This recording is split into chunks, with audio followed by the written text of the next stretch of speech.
Hello, Mike Kako, everyone. I'd like to call this meeting of the HCA Board to order. We'll begin with the roll call.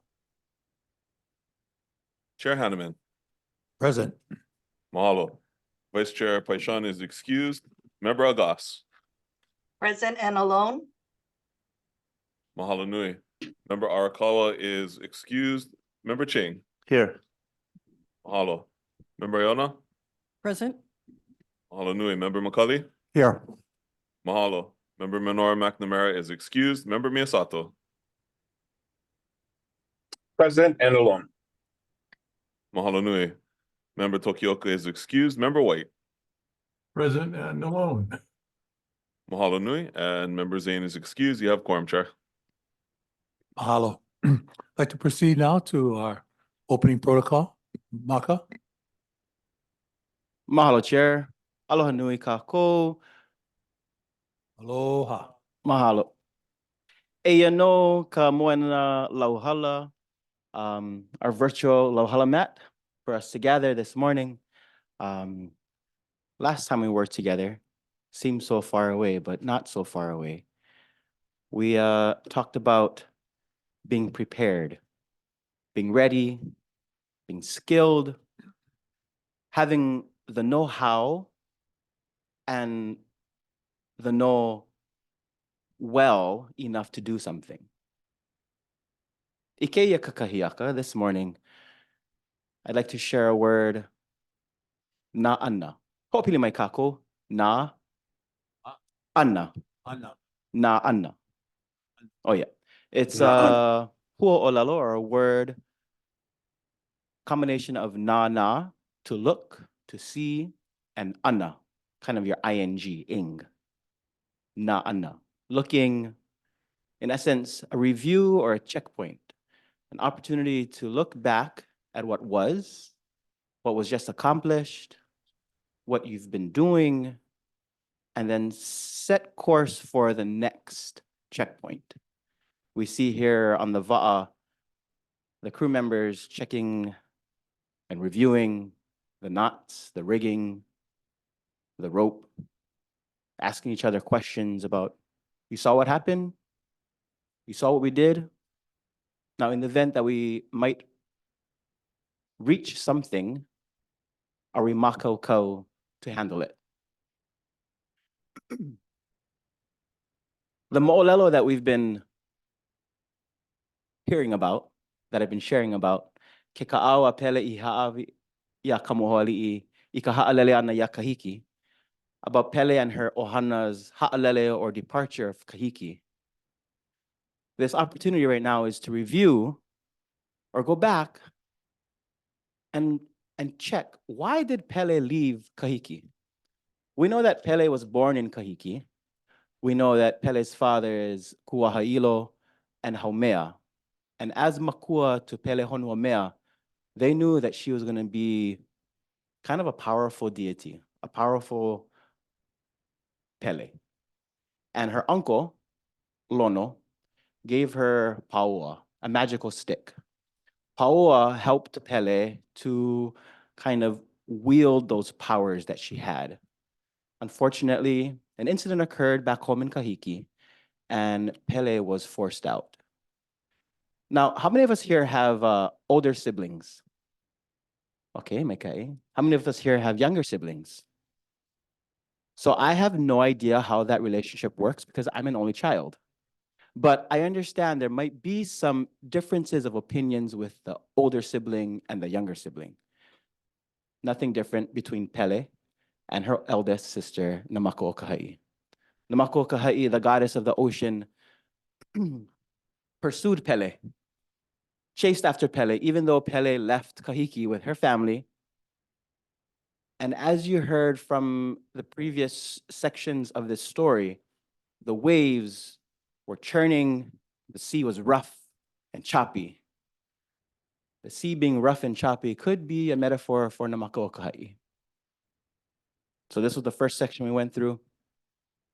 Here's the second section that Kaniapua, one of the younger brothers, got left at Nihoa, that jagged island, also known as Mokumanu, Manumoku. And there at Nihoa, Kaniapua was left. And the rest of the ohana, Kamohoali'i and the Va'a, Pelehonuamea, and her siblings continued on to Lehua. So they were at Lehua, which is off the western tip of Niihau, and they turned around. They turned around to go pick up Kaniapua again. Kaniapua, the youngest sibling, was left at Nihoa, maybe because he wasn't makaukau enough, maybe because he was checking something out and then he got stranded. But the ohana went back. The ohana went back to Nihoa to pick up Kaniapua, checking on their skills, checking on their love for their ohana, checking on their makaukau-ness. Ea kapauku ho. Here's the next section. Huli honei ka va'a ka moholi'i, the va'a returned. E ki aku nei I ko lako po ki ia Kaniapua I Nihoa to pick up Kaniapua. Pili aku nei ka va'a ka moholi'i uka o Nihoa, upland of Nihoa, and they called out, Kahe aku nei ko lako po ki ia Kaniapua. Now Kaniapua might have been not at the shore, but might have been around, about, searching for food, trying to figure out his situation. So they called out to him. E kau aku makapolo ka va'a. Climb onto the board of the va'a. So the va'a can turn again, can tack, and head back down towards Niihau. Huli honei ka iho ka va'a o ka mohoali'i, he va'a e holo ana I Niihau. Now we're back on course. The family has regrouped, has reconfirmed with each other. The intention of this voyage is to find a new home. They left Kahiki because of situation. Unfortunately, younger brother got stranded. They had to go pick him up and review the reasons why they're on this progress, why they're on this voyage, and the progress they've made. Opportunity to get back on the same page, if you may. Kau aku nei o ka mohoali'i I ka la'au he paoa. Here's the name paoa. That magical stick, that la'au of Pele's. He consulted with paoa, the magical staff, in order to find the next land for the ohana. That's the last section of today. Next time we come together, we'll go to the next section. Mahalo, Chair. Aloha.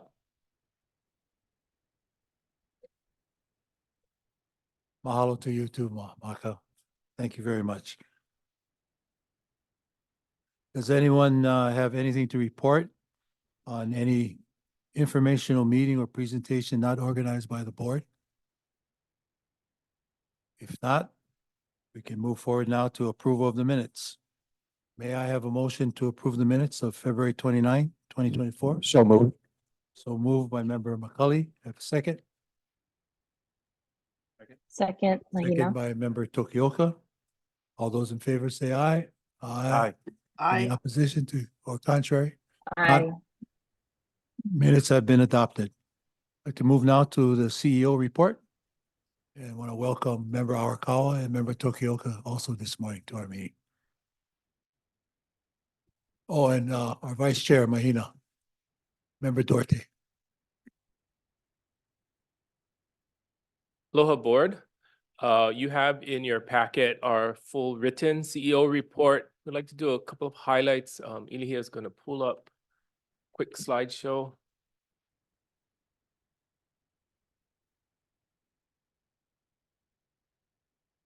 There we go, setting that up.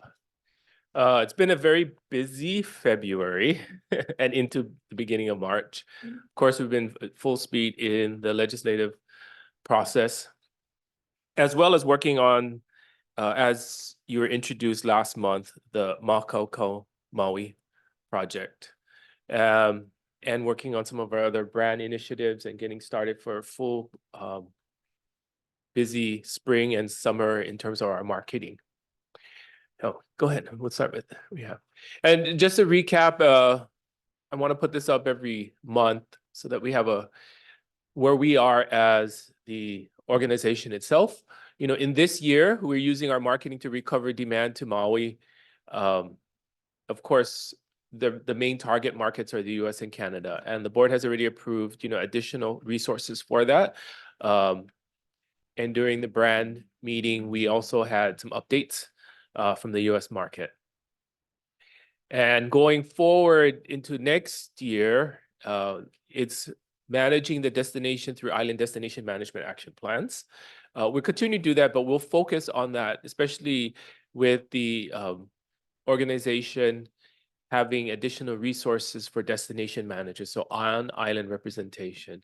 And with a 5-year goal, of course, through this process of changing the type of tourism we have here in Hawaii, the tourism product, the mindset and philosophy of tourism to a more regenerative type of tourism model, less impactful in terms of negative impacts, but more beneficial in terms of bringing down resources and economic development into communities, and more sustainable in terms of the environmental situation. Next. Just a quick recap again, every month showing what the board approved on the Maui Wildfire Emergency Fund. And we are contracted for most of these are in your report already. We have contracted and actually in process for the first one, which is the US Maui Recovery Marketing Program. The Canada Maui Marketing Program was not funded through the emergency fund, but we continue to do that as well. 1B, which is enhancing the Go Hawaii. We are working diligently with HTUSA on doing those revisions. We have already seen some updates and structures and suggested revisions, as well as supporting of booth space. As I mentioned, there would be one activation in New York, and we are in conjunction with Mana Up, and we are sponsoring Maui businesses to pay for their way there, supporting their registration and support fees for that, as well as you saw before that we're doing activations as part of the US Maui Recovery Marketing Program, and we are supporting to focus on Maui businesses, ensuring that they have access to being able to market and promote themselves in the US continent. Number 2, support and encourage consistent messaging, and that's the Makaukou Maui campaign, and we'll get some more updates on that later. 2B, support consistent Malama messaging. So Kilohana, CNHA have been working on developing additional specific Maui post-arrival marketing communications. Integrated with this, and another effort is more of these curated types of experiences that guide them to areas that are ready to receive visitors and steering them away from the areas that are still under recovery and construction. Next, please. 3, support Maui small businesses. We talked about, and you've read already, like say, for example, Homemade Bakery. They gave a reason of why they wanted to close was because they lost a lot of their outlets in the Lahaina area. So 3 is creating brick and mortar as well as online avenues for Maui small businesses who may have had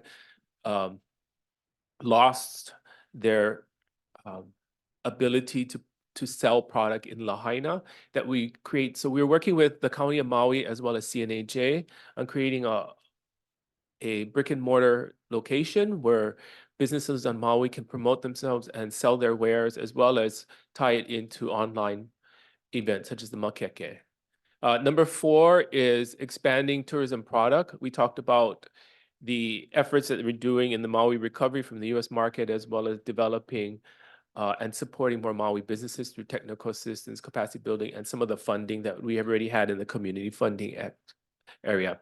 And the last one, support longer-term housing. As mentioned, we're working with CNHA on one of the contracts to promote their promoting to residents and businesses that temporary housing situation in the rental homes and TVRs that are available for their use. So they're developing additional communications to encourage more residents who are displaced right now to participate in the program and continue to participate, because I know things are moving in and out of their situation. So we're working on that. Next, please. And so in the month of, wait, this is March. Yeah, we're in March. So a big push was our tourism week, which ended at the Capitol, but we started here. The first day we had our internal partners meetings. That means all of our international offices, as well as our local offices, staff came and met, and we'll show you some of the things that we did. Tuesday, on the other side, the stakeholders. So for each market, we have a stakeholder group, a small council that helps advise them, provide feedback about what's happening on have those international programs and worked well. Can they give advice on what they're seeing here locally in Hawaii to help advise the GMTs? And Wednesday, of course, we had our online tourism updates, presentation by all of our marketing partners, as well as updates on destination management, what Kilohana was doing on its plans and efforts, and we even had a little bit of update for our governance study. Thursday, part of the time when the GMTs are here in town is to continue to update them on what's new, what's doing, what can they promote in their markets, as well as cultural education, history, facts, most recent safety information as well. We do all of that during that day and the Oahu Fam. And then on Friday, of course, was the tourism day at the Capitol, and some of you popped by as well. We'll have some pictures to show you, and this is in coordination with HLTA, HVCB, CNHA, and then NAHA itself. Next, please. Yeah, a couple photos then. We'll just go through a couple photos. All right, aloha kako. So a couple quick photos. It was a very busy week. On top of all of this activity, we also had a number of media opportunities that our team participated in, starting really early with me, but then moving on to our internal partners meeting. It was great to get everybody in the same room working together on that. Special guest speaker, Ku'ulani Kehokalole, did a presentation for us. Went over to KHON's Living 808. Daniel had a talk story there. Followed on Tuesday evening by a forum on KHON, Empowered Hawaiʻi. We talked story with Chair Hanneman, Daniel, as well as Tyler from Kilohana with Gina Mangieri. So we appreciate the invitation to participate in that. Wednesday, our live streamed spring tourism update. This is most of the people who participated in putting that together. There are a few folks who had to split off before the conclusion of the day. And then, of course, Tourism Day at the Capitol. It was a great opportunity to interface. You see some of our legislative leaders there on the wall, our House and Senate tourism chairs. Lots of folks there through the day. So we got to talk story with our decision makers, share about some of the work that we're doing in markets and here at home. We also spotlit some of our beloved festivals. Yeah. Which is, David, I believe this is the largest festival ever to be at the Hawaii Convention Center, you said? We also engaged a lot of our partners that we work with through the course of our work, Department of Land and Natural Resources. One example here, our agriculture community, of course, incredibly important that tourism supports ag supports tourism. Mahalo to you, Member Iona, for facilitating that. We, of course, had our Hawaii Convention Center team. Lots of industry partners with hands-on activities like this lei-making activity from Royal Hawaiian Center. We had the chance to talk story and work with students studying hospitality in various places. And of course, our chair, the host with the most, greeting, talking with our legislators and other decision makers. So the sum of it all was a very successful day, showing just the breadth and the depth of tourism's reach into our community and the number of initiatives that it supports. We also never talked about this, but also the following week, we met with the governor of Ilocos Norte. And Chair, I don't know if you're going to talk about that a little more in your report, but had that photo there. Daniel, you want to set up Makoko? So I think well, we talked about this resident facing program, and really it's very clear that it was a way for an understanding that we are ready to open, we are ready to work. So both for residents as well as visitors. So it sets up first off the understanding and acknowledging that residents on Maui are looking to get back to a more straightforward normalcy to it, to some extent, you know, being able to work, being able to provide, and then also to, with that, be able to work out their daily lives. But also for businesses, to acknowledge that businesses are open and they're also ready to get to welcome visitors as well as residents from other islands to come to Maui, to be a part of this of supporting Maui through economic means, about driving more revenue to the island so that they can recover, make repairs, etc. So it does have a spillover to the visitor sector as well, because by seeing that, and much of it has been passed through on visitor media and travel trade, about the idea of the shift that we are, one, focusing on Maui for recovery, which is very important to us as a state, and two, that visitors are not being shied away, pushed away from the islands. We want them to come. Of course, respectful, and we talk about that in all our other materials that we have on our Go Hawaiʻi site and our educational material for training.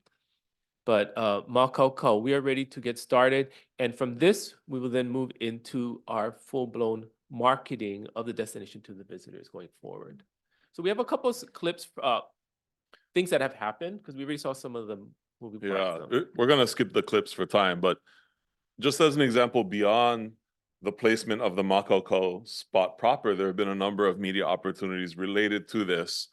So one, and it turns out this is the kickoff for Tourism Week, was a 1-hour special edition of McKenna Maduli's Talk Story about Makoko Maui, where we were able to talk to folks like Kavika Freitas from Old Lahaina Luau, Kai Palaio, longtime Maui hospitality leader, Riley Kuhn from Trilogy, and Brother Kaulike Pescaya was the musical guest that evening, talking story about the experience they had and also why they're Makoko to continue welcoming visitors into their establishments. Also, our chair, vice chair, and Senate Tourism Chair, Lindy Coit, were a part of that extremely well-produced show, very emotional, but very good stories to share, right? All these stories of resilience and resolve. Multiple TV stations have been a part of this. This is Chair Hanneman on Island Life Live the following week. Member Miyasato on High Now Daily with Rachel Pocaro. And then we went on the road a little bit. So another edition of Island Life Live, we went out to Napili and talked story with Chef Joy Makadang Dang, who not only suffered some impact to his home, but he took his restaurant in Napili and turned that into a hub to support disaster survivors.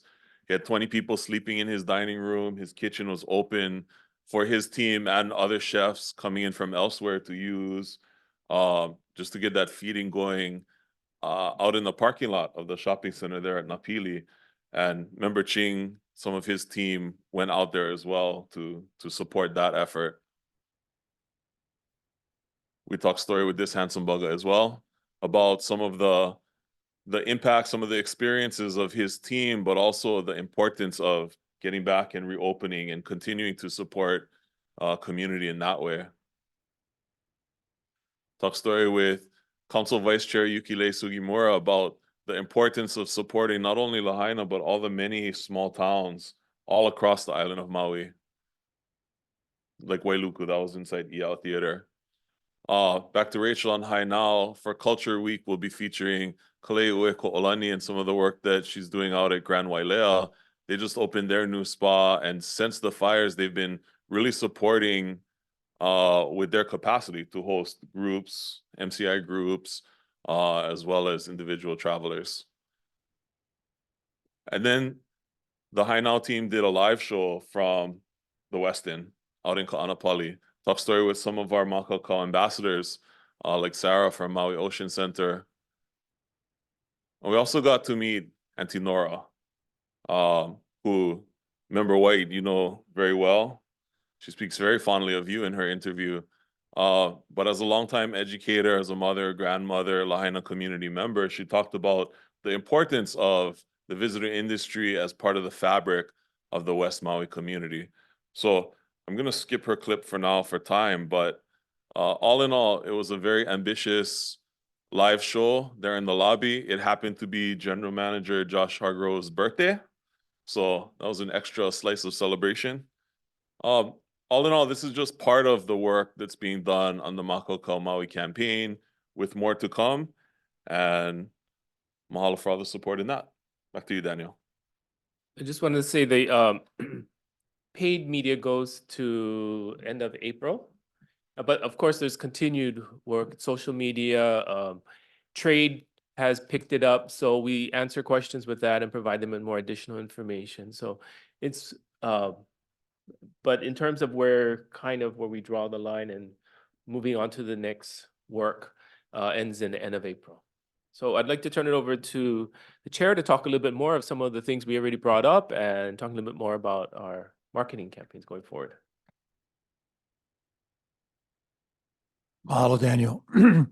So members, I've got about 5 or 6 items that I'm going to try to go through very quickly, but all very exciting news that I believe demonstrates how hard everyone is working, from staff to the board, to make sure that we are addressing needs, concerns, desires that have been uttered through the years, and we are manifesting results of it as we speak.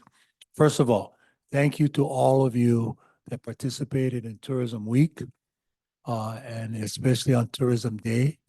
As you can see, that event gets bigger and bigger every year. What started off as simply an initiative on the part of HLTA now has a full-on collaboration with all the major industry stakeholders. And we continue to build upon our relationship thanks to Member Iona with the ag community. It is really demonstrating how we are able to impact not just the community, but how much we realize the partnership with government is very, very important. So I've even had some legislators ask me if we could do this over a 2-day period. I think they kind of like the food too that comes along with that. But be that as it may, we'll stay with 1 day because it takes a lot of work, and it's a great culmination at the end of Tourism Week. Very well done. Kudos to staff for putting on a good show there, and for everyone involved with Tourism Day at the Capitol. I want to pivot now to the legislature. So I think this is something that I said to you as a chair when I came on board. The 2 things that I'm going to work very hard to do is to eliminate any more talk of doing away with HTA or defunding HTA. I'm pleased to report that we are making excellent progress on both fronts. As a former director of DBED, I think I was able to make a very good statement that back in the day when DBED had HVCB funding under its portfolio, if you will, because there was no HTA, it worked. Because during those days, we just focused on marketing. Today, it's a very different way of telling tourism story. There's a concept called destination management, which we are committed to do and to do well. And so therefore, there's a need for an HTA and also to be the conduit of those funds. Nearly $1 billion is collected in TAT. A fraction of that comes for our purposes here. And we want to be that centralized agency to make sure that we do as much as we can with whatever is given to us. That being said, I can guarantee you there'll be no defunding of HTA this legislative session. The House passed out a budget that had $60 million in it. The Senate added a few more to that when they came out of the Ways and Means Committee. They'll take it to the floor. So that's a very positive sign that we have recovered and we are moving forward, and we're going to do things in a way that I think the public will have a lot more confidence in what we do. And most importantly, those 76 members that sit at the state capitol, and of course, the governor, who ultimately has the final say in working with Lieutenant Governor, and is also spreading out to the counties in terms of the relationships that we have with them. I want to say on the Makau campaign, before I go back to some other matters here, that it is really working very well. The timing could not have been better.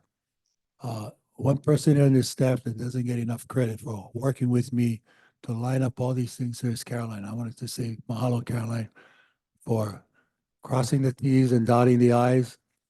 She gets the calls 5, 6 times a day. I think we should interview this person, that person, because the beauty of the Makau campaign is that we're on all the major television outlets, stations, Hawaii Public Radio, and of course the Star Advertiser.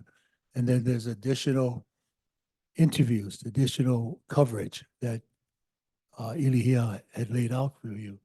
That's resulting in many, many more people being involved.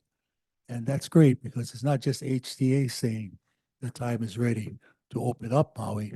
It's the people themselves. It's the public.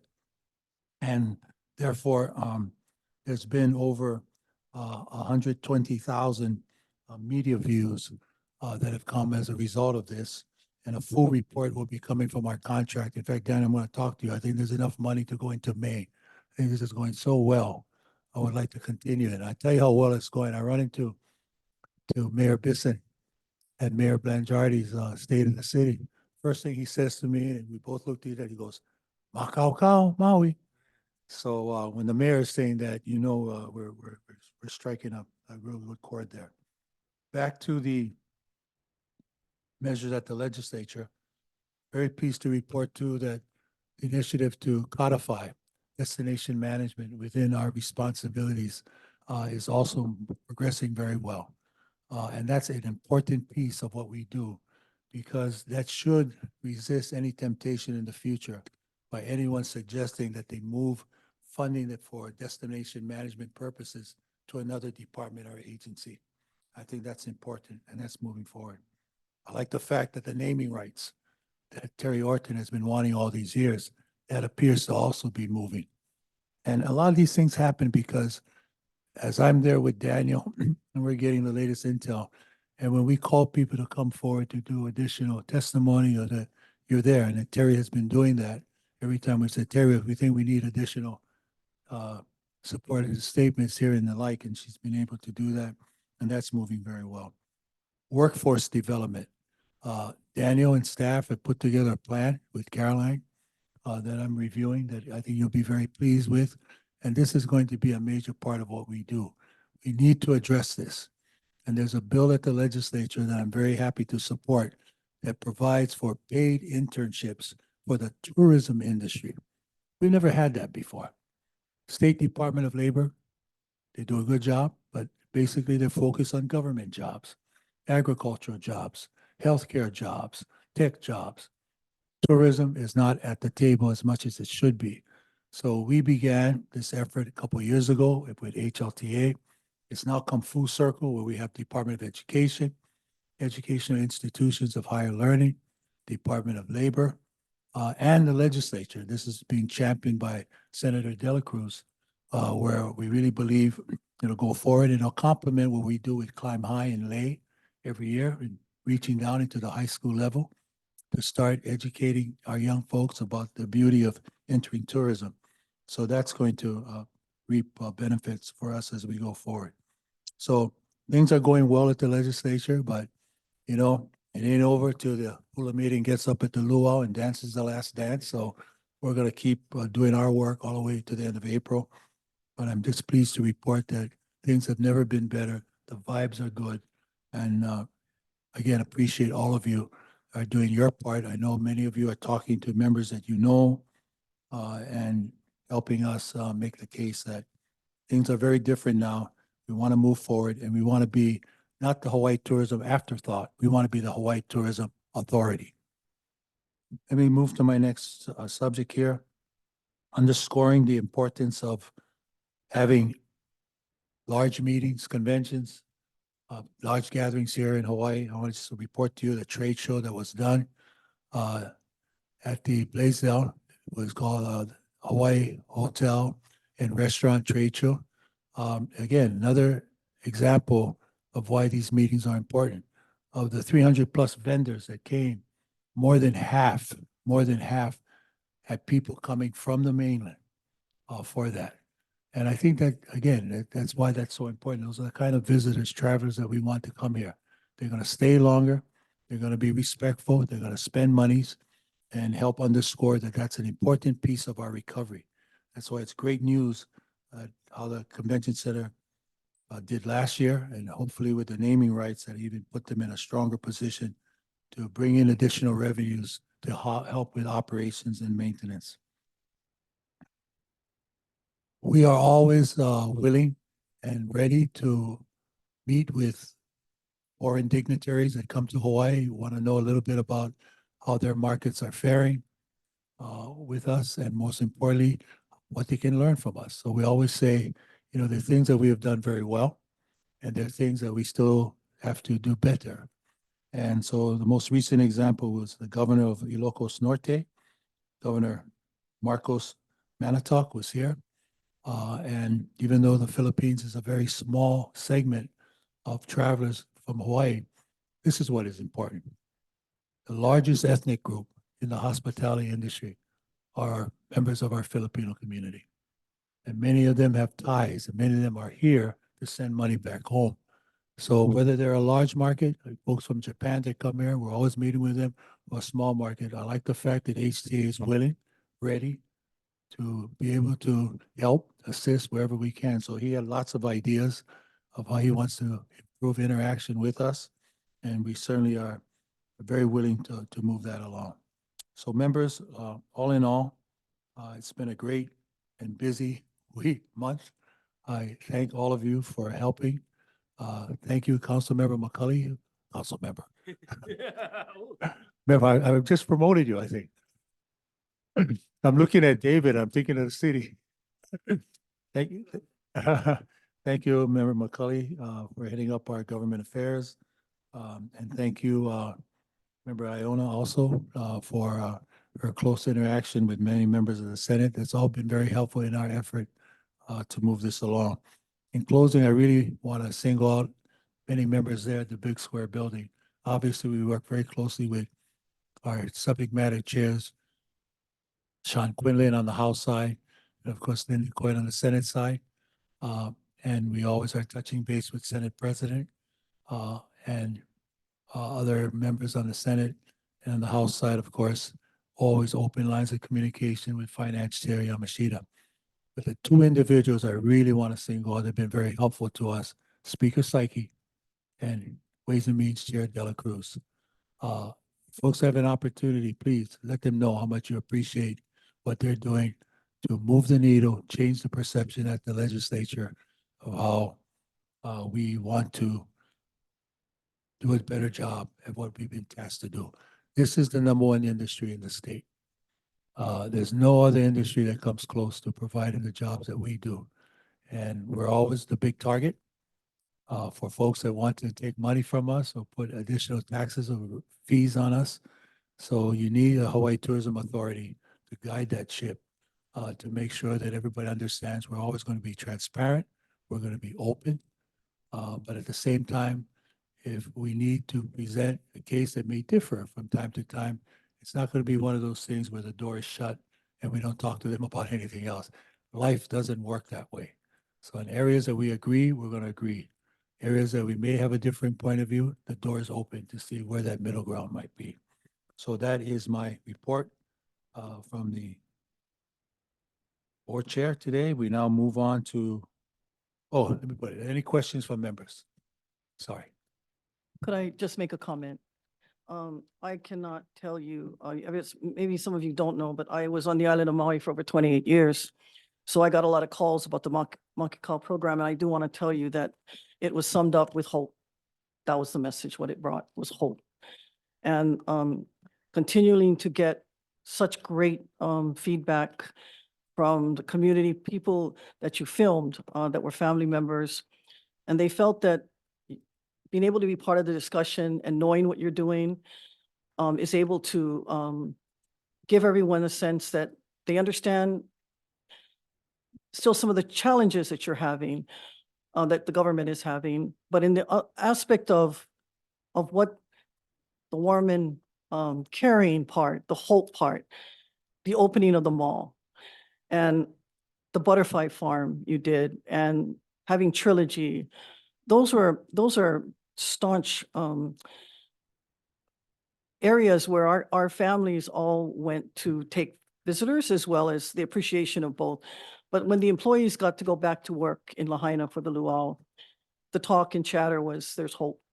And I think if that report hasn't done anything else but provide that to the community, has been just tremendous. And the other thing, on behalf of a lot of the community that maybe didn't say it, for the governor and to open up the school, and was so amazing. That'll be opening up next week. And I think the children are looking forward to it. We're afraid because a lot of the children are already getting their lives settled in the prep school and what's going on at Sacred Hearts, but they're really looking forward to trying the new opportunity that the state has ventured into the school, the opening of Kamehameha School. But I want to say one thing about the Tourism Day. I've been involved with the Tourism Day for maybe 4 years. What I thought was so heartfelt was when the Department of Agriculture, when ADC, our farms, Aloon Farms, decided to come in.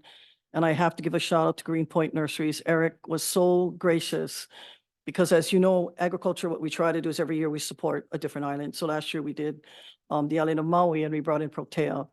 So this year I called Eric's people, and that's where you got all the anthuriums.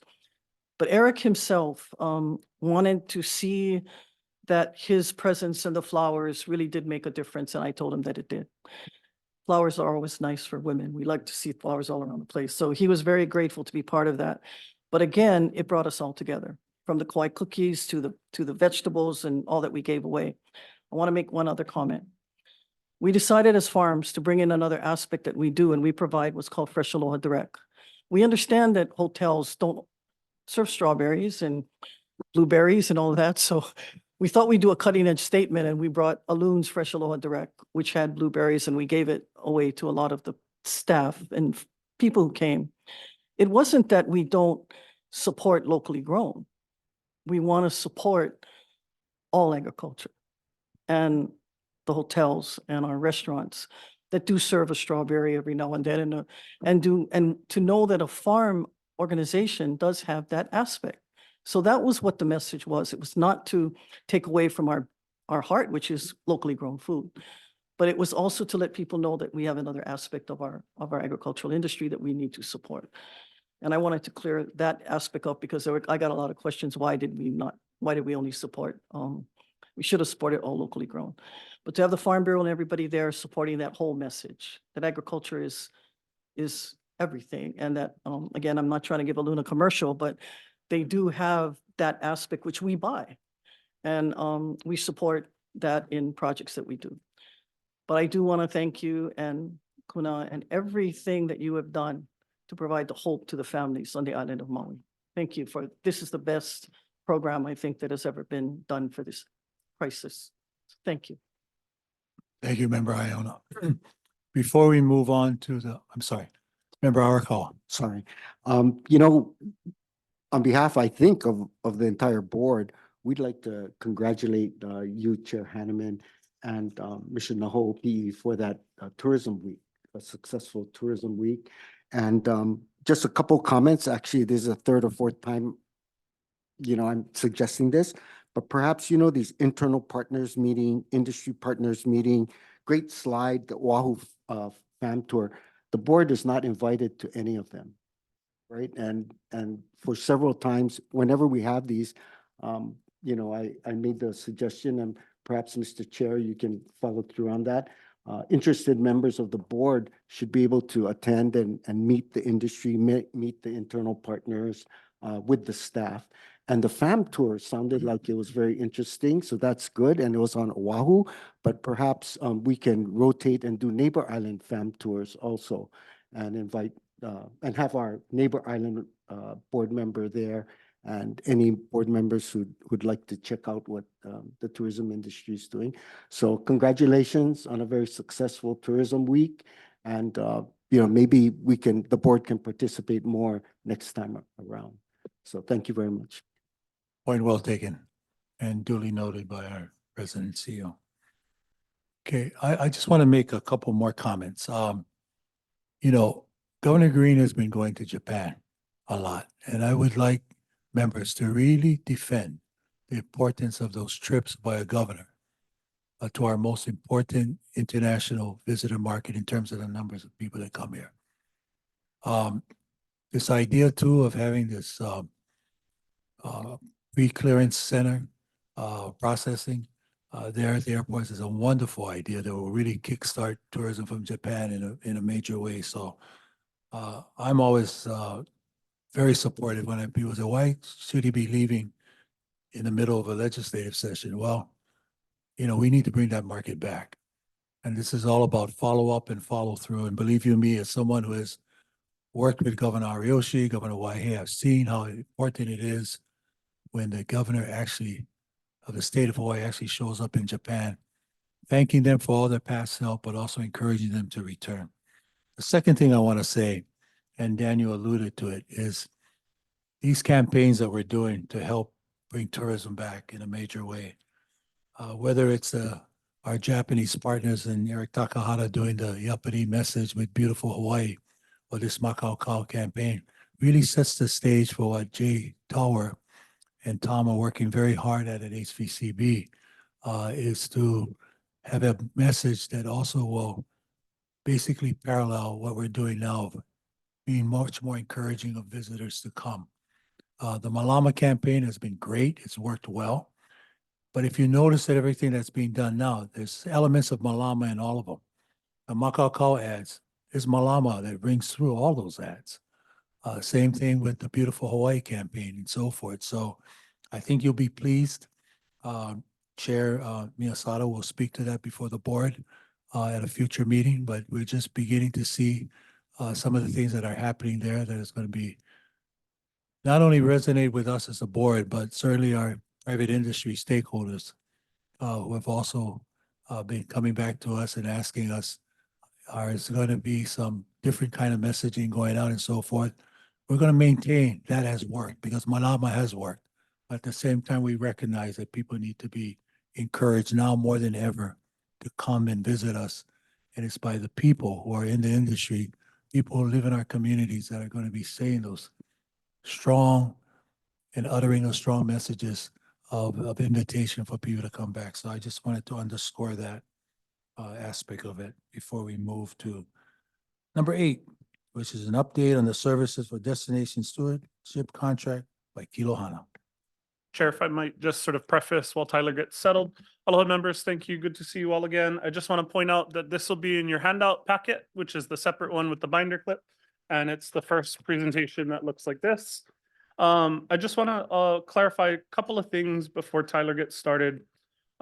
This work really is the embodiment of a vision that I think our board set back out in 2020, was stewarded well by Caroline, and now is with Kilohana and the destination managers of HVCB. And so this work that you're going to hear about today really encompasses 3 main program areas. The first is Maui Recovery VPAM. I want to note that it was a separate contract, not an amendment to the base Kilohana contract. So it's contract 24016. And so that's that. I want to also note that it's in process. So what you're going to hear is sort of our check-in along the way where we're at. The next piece is the needs assessment. And then the final piece are the community tourism collaboratives. Thanks. That'll also be launching later in the year. So Tyler, mahalo. Thanks. Aloha, everyone. Like Kalani mentioned, the 2024 Maui VPAM, I think Daniel highlighted it in his update. Separate contract, new amount. This is focused exclusively on Maui. So on the right-hand side of the next few slides, you'll see examples of what started going out. The campaign's maybe a little less than a month old. It'll run through May 31st. So these are the impressions. KPIs are below. That's the expected KPI by May 31st. So we're about a third of the way there in terms of social, digital, native, and then visitor TV out of home. CTV should be starting next month. I think that's Spectrum Charter's Maui specific option. Streaming and radio is going now. Additionally, we received reports maybe 2 weeks ago, Kalani, a week and a half ago, that there are many visitors now accessing the burn site specifically. They're hiking in either down from the bypass road or coming in from the ocean or hiking in from the South Maui side. So we are quickly trying to develop a material, encouraging them to stay out of the burn zone, which you would think might be common sense. It is not. CNHA did produce a video at the County of Maui featuring Auntie Hoku Holt Padilla, in which she also addresses that. So we'll reuse that material. When the closures first started happening, we were lucky enough to secure TVs in Costco, which is where many of the visitors go, in their TV section. And we just broadcasted the videos on loop all day. Our hope is to try and secure that arrangement again. We're also looking at approaching the car rental companies, thinking about putting maybe a rear mirror hanger inside the cars, encouraging folks to stay out. And then again, we're pushing all the other areas of Maui. Tyler, if I could just add, I think one of the other components to this campaign is making suggested itineraries for other parts of Maui to encourage them to support those other districts like Councilwoman Yukile Sugimura, right? And so I think those are really impactful in the sense that, again, we're able to drive and direct visitor traffic to places that need it and want it. And so that's also a part of this campaign through May 31st. Thanks. Moving on, this is the technical assistance and capacity building program element of our primary contract. We began with the needs assessment. It actually closed late last week. We are now moving into the program design phase, but before we get there, there will be a final report on the results of the needs assessment. So I can provide some preliminary results today, but that's tentative and the final report should be forthcoming. And I believe there will be a presentation to the board of both the final findings of the needs assessment and then some of the things that I'm going to preview today. So program design will be next, going through the end of May with the hope of tentatively launching program execution beginning in June. And then that'll be running through December with the funding opportunities being dispersed at the end of the year. For the needs assessment, there were two instruments. Contractually, we had originally just proposed doing a quantitative survey. In our work with board research, ultimately, we decided to add onto the contract additional scope, no additional cost of doing some qualitative interviews. So I'll highlight that as well. And this really was to assess where our local businesses, our community organizations are at in terms of reaching the market and then using this information to design the three technical assistance programs that we're responsible for. The goal was 900 respondents. We closed at 902. There were 9,000 emails sent, almost 9,500 mailers sent, and then nearly 13,000 phone calls sent to get the 902. This result is within our expected KPI, and then based on early assessment by ward research, we think that this is a representative sample of all of the types of entities that we hope to support with the technical assistance programs. Just some high-level data. This is the distribution across the state, obviously the most being on Oahu, but solid participation on Hawaii Island, Maui, and Kauai. Surprisingly, 2% of the applicants came from have entities on Niihau. These are the demographic options that were assessed as a part of the qualitative, and then previewing into what some of the data reveals. 29% had operations on the island of Maui. 27% of the respondents were nonprofit organizations. 65% self-reported that they had up to 4 full-time employees. 6% reported being in the agriculture sector. We think this is important because one of the technical assistance programs has the specific purpose of creating more regenerative experiences tying into agriculture, and I'll highlight that in a little bit, but that's why we called that out there. 38% self-reported as being mature, meaning the vast majority are in some form growing and or starting, and then 28% reported being involved in the industry for over 20 years. The qualitative update, as of yesterday, there were 85 lengthy interviews completed. Ward Research will have more information about that to break down when they do present the final report. But just some highlights again, 40% of those 85 individuals were operating on Oahu, 5% in the agriculture sector, and 19% are currently operating activities in the industry.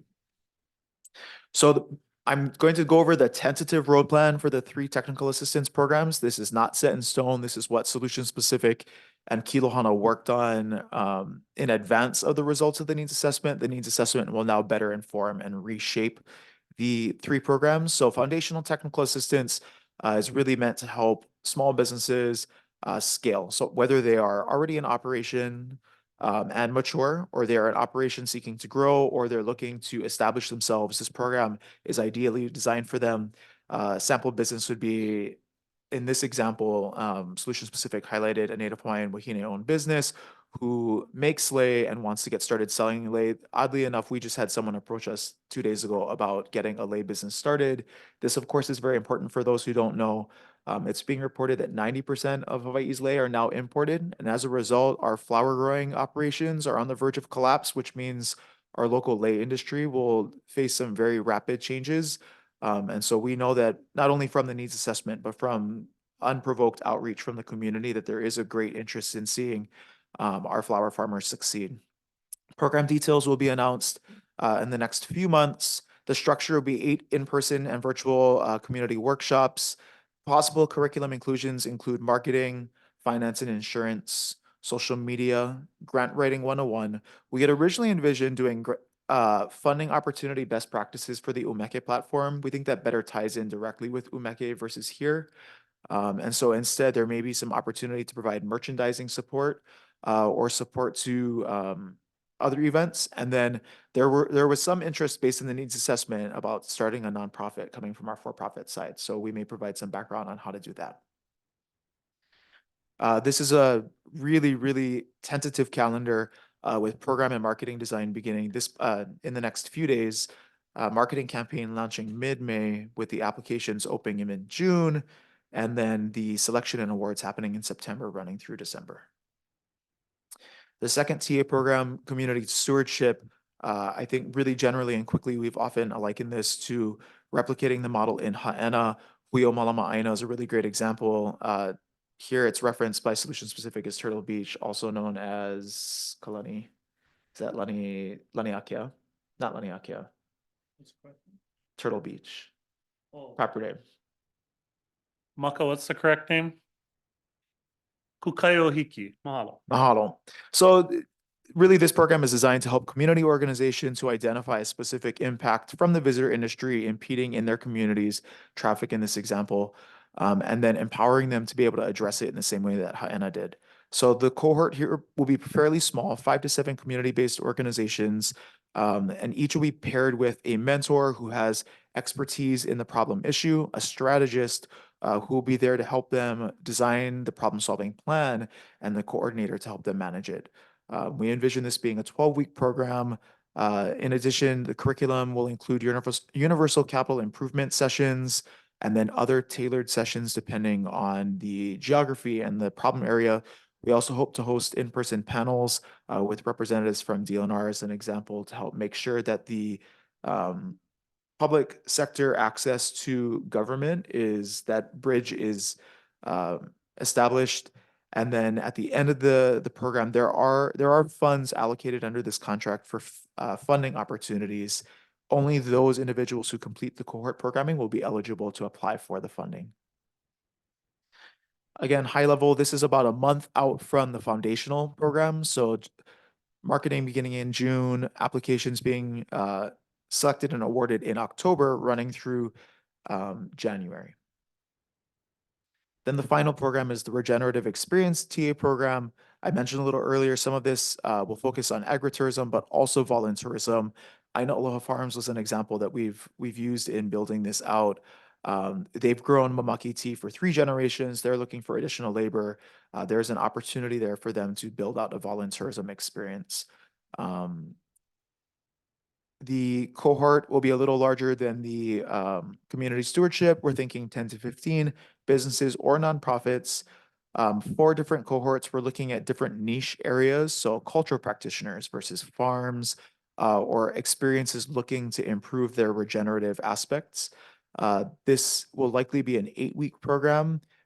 Similar curriculum in that it'll have universal capital improvement sessions, because that seems to be a common need throughout the needs assessment, and then tailored sessions. And then similarly, there's funding here in the contract to make funding opportunities available. This will be limited to only those cohort members who complete the curriculum.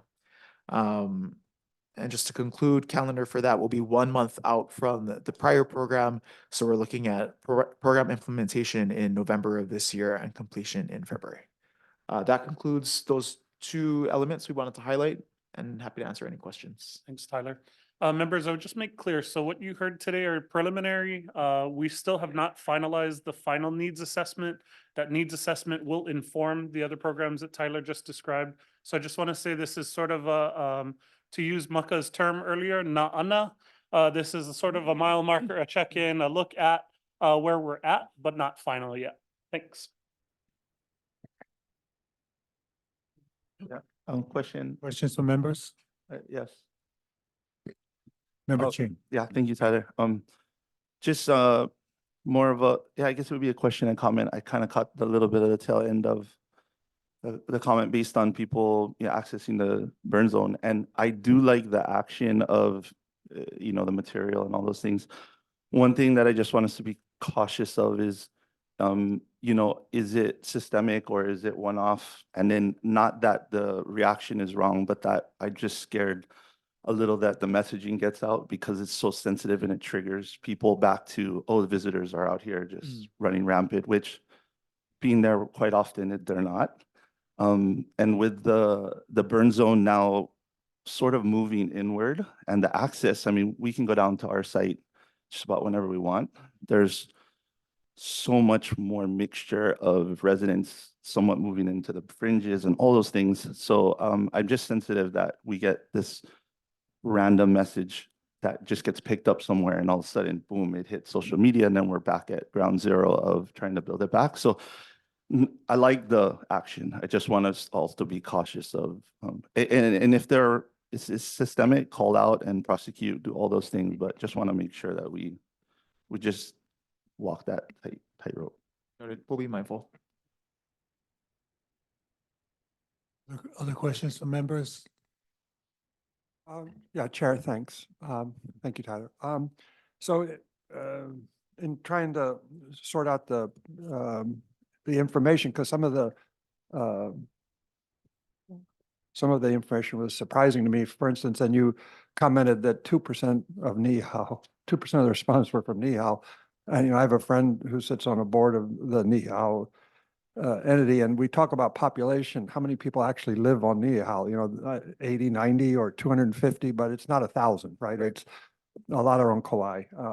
So I thought, well, gee, 2% of what? So is it 2% of the 900, or is it 2% on another deck page? You have 19% of the respondents are currently operating activities in the industry. And 5% were in this ag sector. So is the 20% of 900, 180? Is that what we're working with for the needs assessment demographic options, people that are already in the industry? So the 2% refers to the 902. That was the Okay, quantitative 18, survey. Yeah, 20 approx, yeah. Right.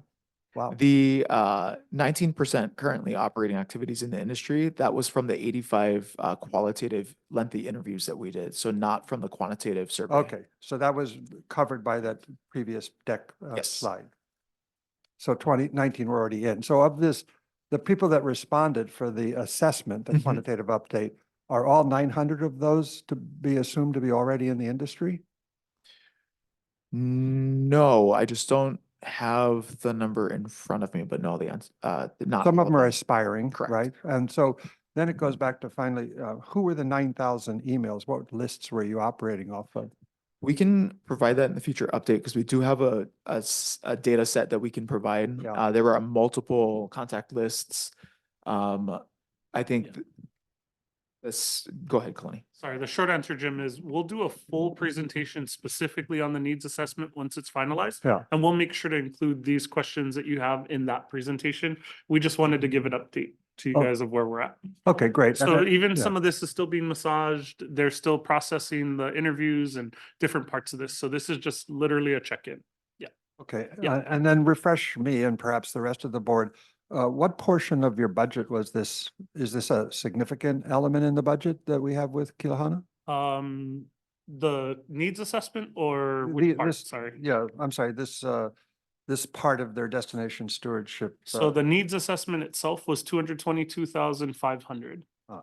of a total contract that's about 17 Yeah. for the term. Yeah. Yeah. Oh, great, all right. For presentations like this, where we're getting up to speed with who you are as a contractor. Mhm. So, it'd be nice to know where it sits within the entire Absolutely. scope of your responsibilities and work. So if this is 2% of 17 million, 5% of 17 million, that'd be helpful to know where you're focusing on. And as you make presentations to us, it makes it easier for us to understand who you are.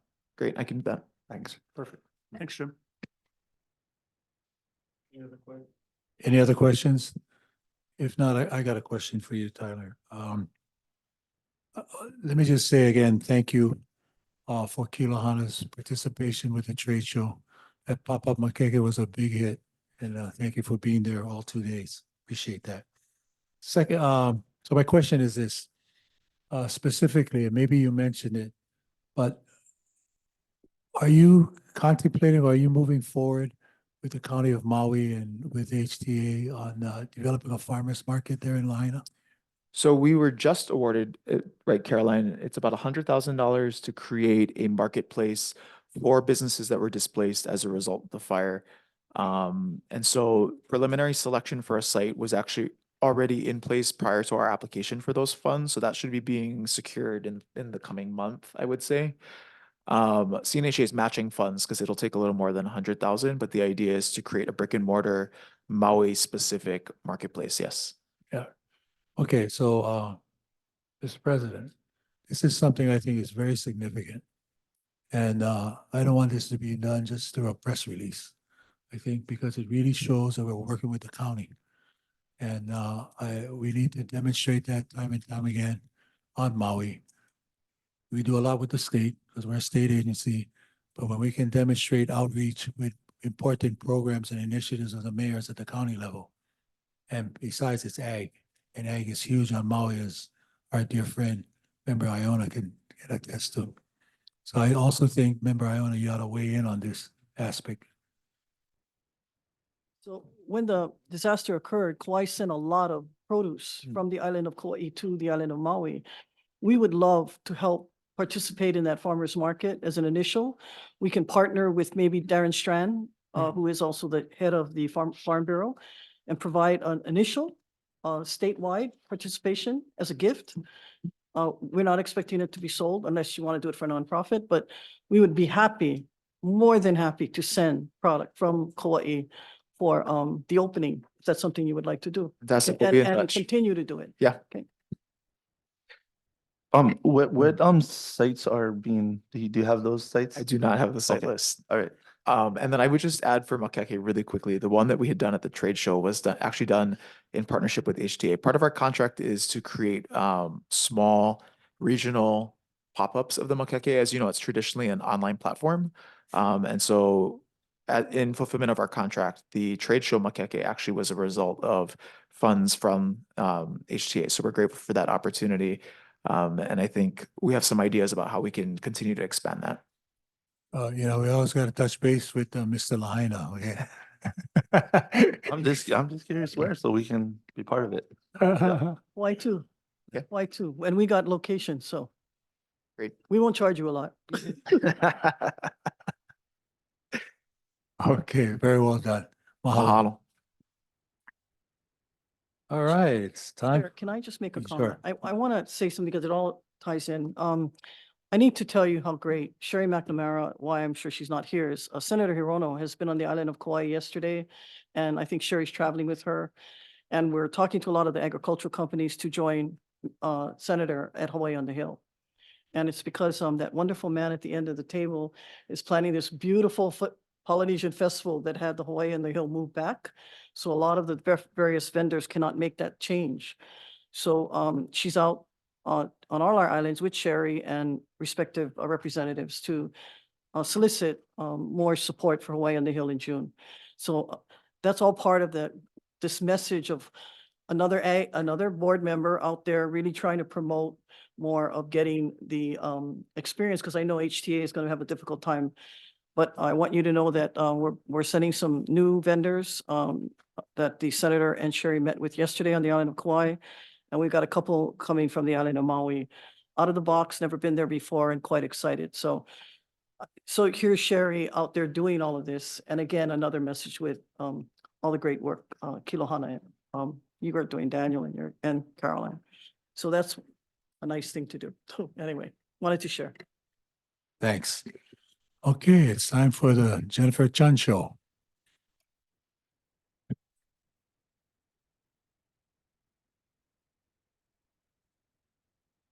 I think, Chair, if I may, we in the room should note the screen that we're looking out upon. We've reached 2024, I guess. Yeah, we're looking forward to the swipe screen so that we can have dynamic presentations like weather girls and political analysts do. Duly noted. Jennifer, you could do the political analyst thing. I can point to things too. Okay, thank you. So yes, this is a beautiful screen. So for those of you who are in the room, you're going to see the graphs and charts and everything, and they're going to be amazing. So I wanted to let you know that the materials for tourism research are in your handout. We're the middle one, number 9. So that is a copy of the full deck. I am presenting an abbreviated deck, and we did put out the visitor stats for February this morning around 9 o'clock. So with that, this is a slide I show you every month. This is the monthly visitor expenditures and visitor arrivals and looking at the trend. And, you see that February is actually slightly higher.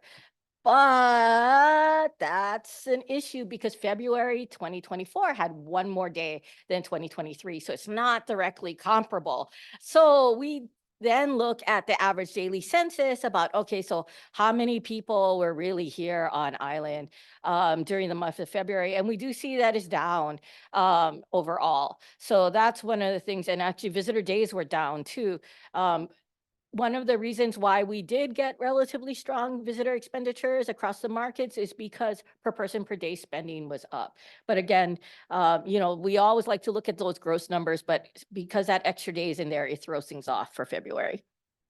And the same there with the islands, where we do see increases. But again, the increases are more for Oahu, Maui is down significantly, and we did see a little bit up for Kauai, and Hawaii Islands of just about flat for February. So looking at hotel performance, now that's the top 2 tables are not affected because they're averages, right? So occupancy for the state was 79.8%, which was higher than February 2023, lower still than 2019, but the average daily rate was $372, which is lower than 23, but higher than 2019. So looking at our vacation rentals, they have significantly lower occupancy at 60.8%, and their rate is also lower at $339. And looking at the overall hotel demand, and again, yes, one more day than last year, but still the point is way more hotel demand than vacation rental demand. Looking at TAT, so this is the collections that they made in February, so that would be for the month of January and prior. They collected $72.7 million.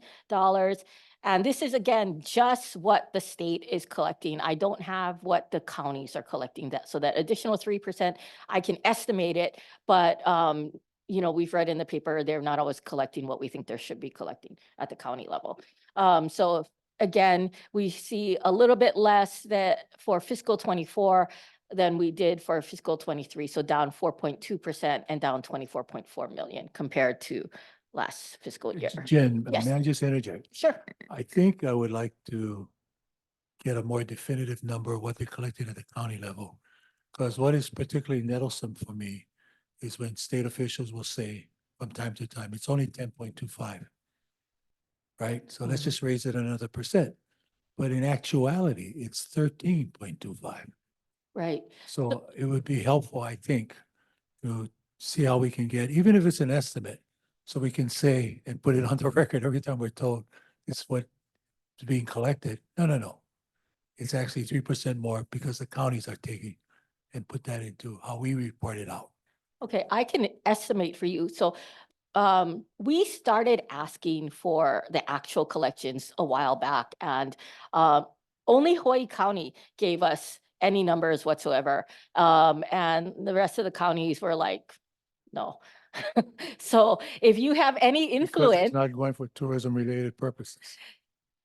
yeah, so. I mean, we lost that game. I mean, it's already been decided, but I think we should know the actual numbers because people don't know. It's almost $1 billion of TAT that's collected every year. $1 billion.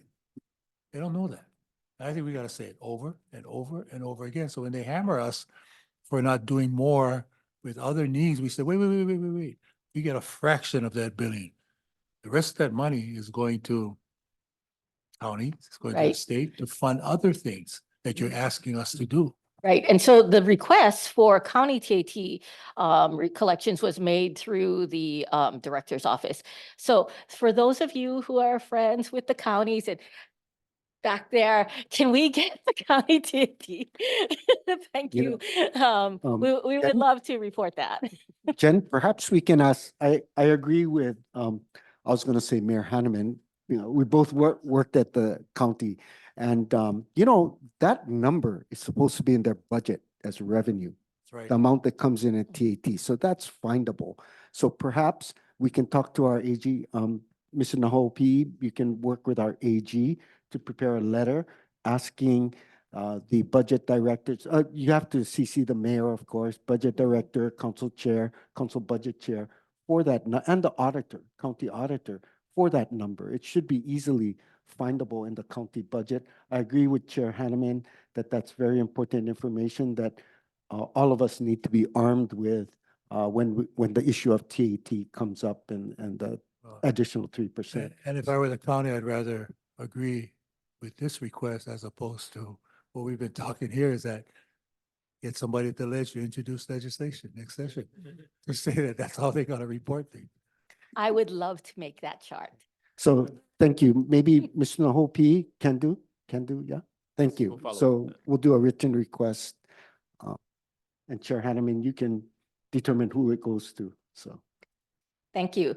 Okay, so next, we're looking at air seats, and even with that one more day in February, there was a overall decrease in air seats from 2024 compared to 2019. It was higher than 2023, but when you look at that domestic number, that domestic number is down for February. And when you look at, well, where are we losing those seats?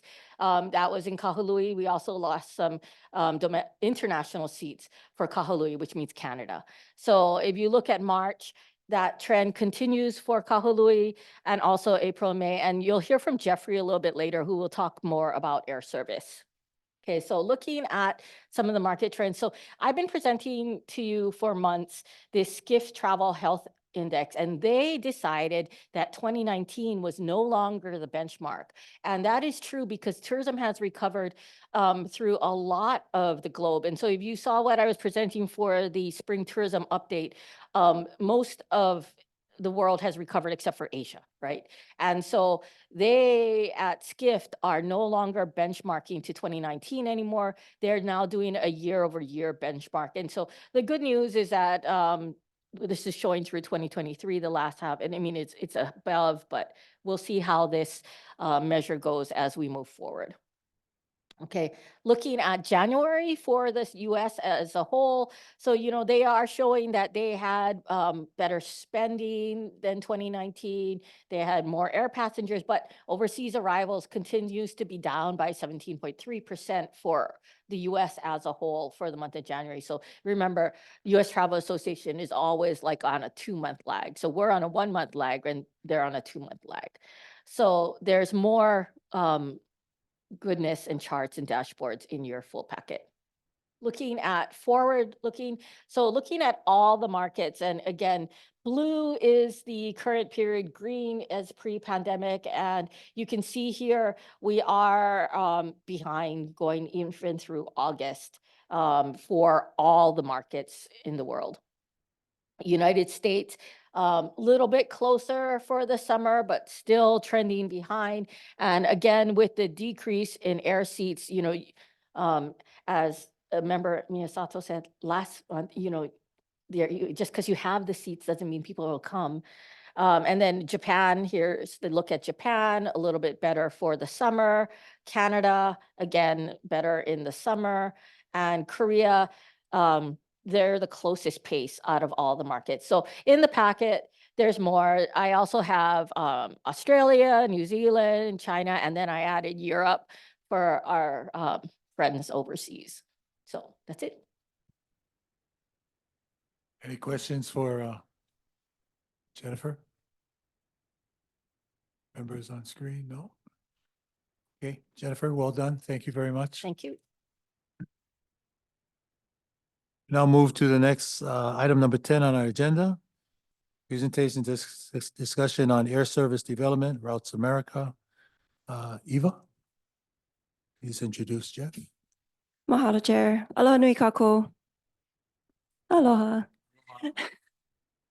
I just, before Jeffrey gets into his presentation, want to say mahalo nui to everyone who helped get the global support services for brand management and marketing contract executed, which was executed recently. That includes our team at HTA as well as the Hawaiʻi Visitors and Convention Bureau, who was awarded this contract.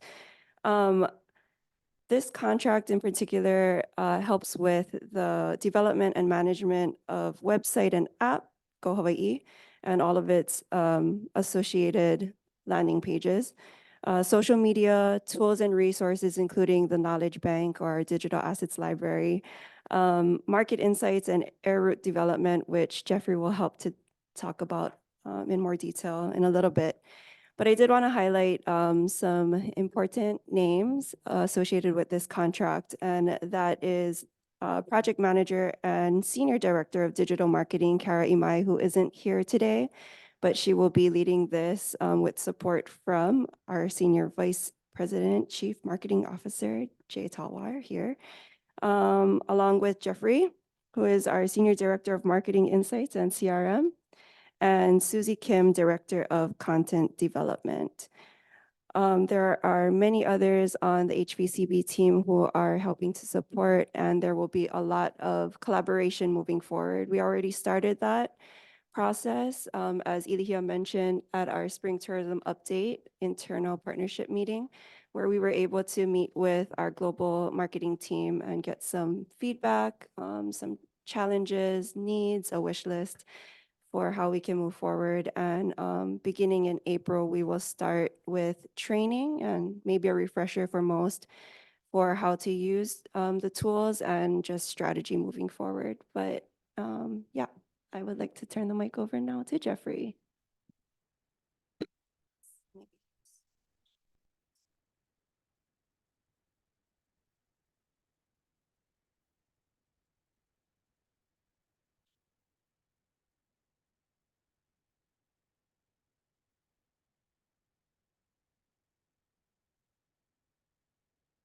Aloha, everybody.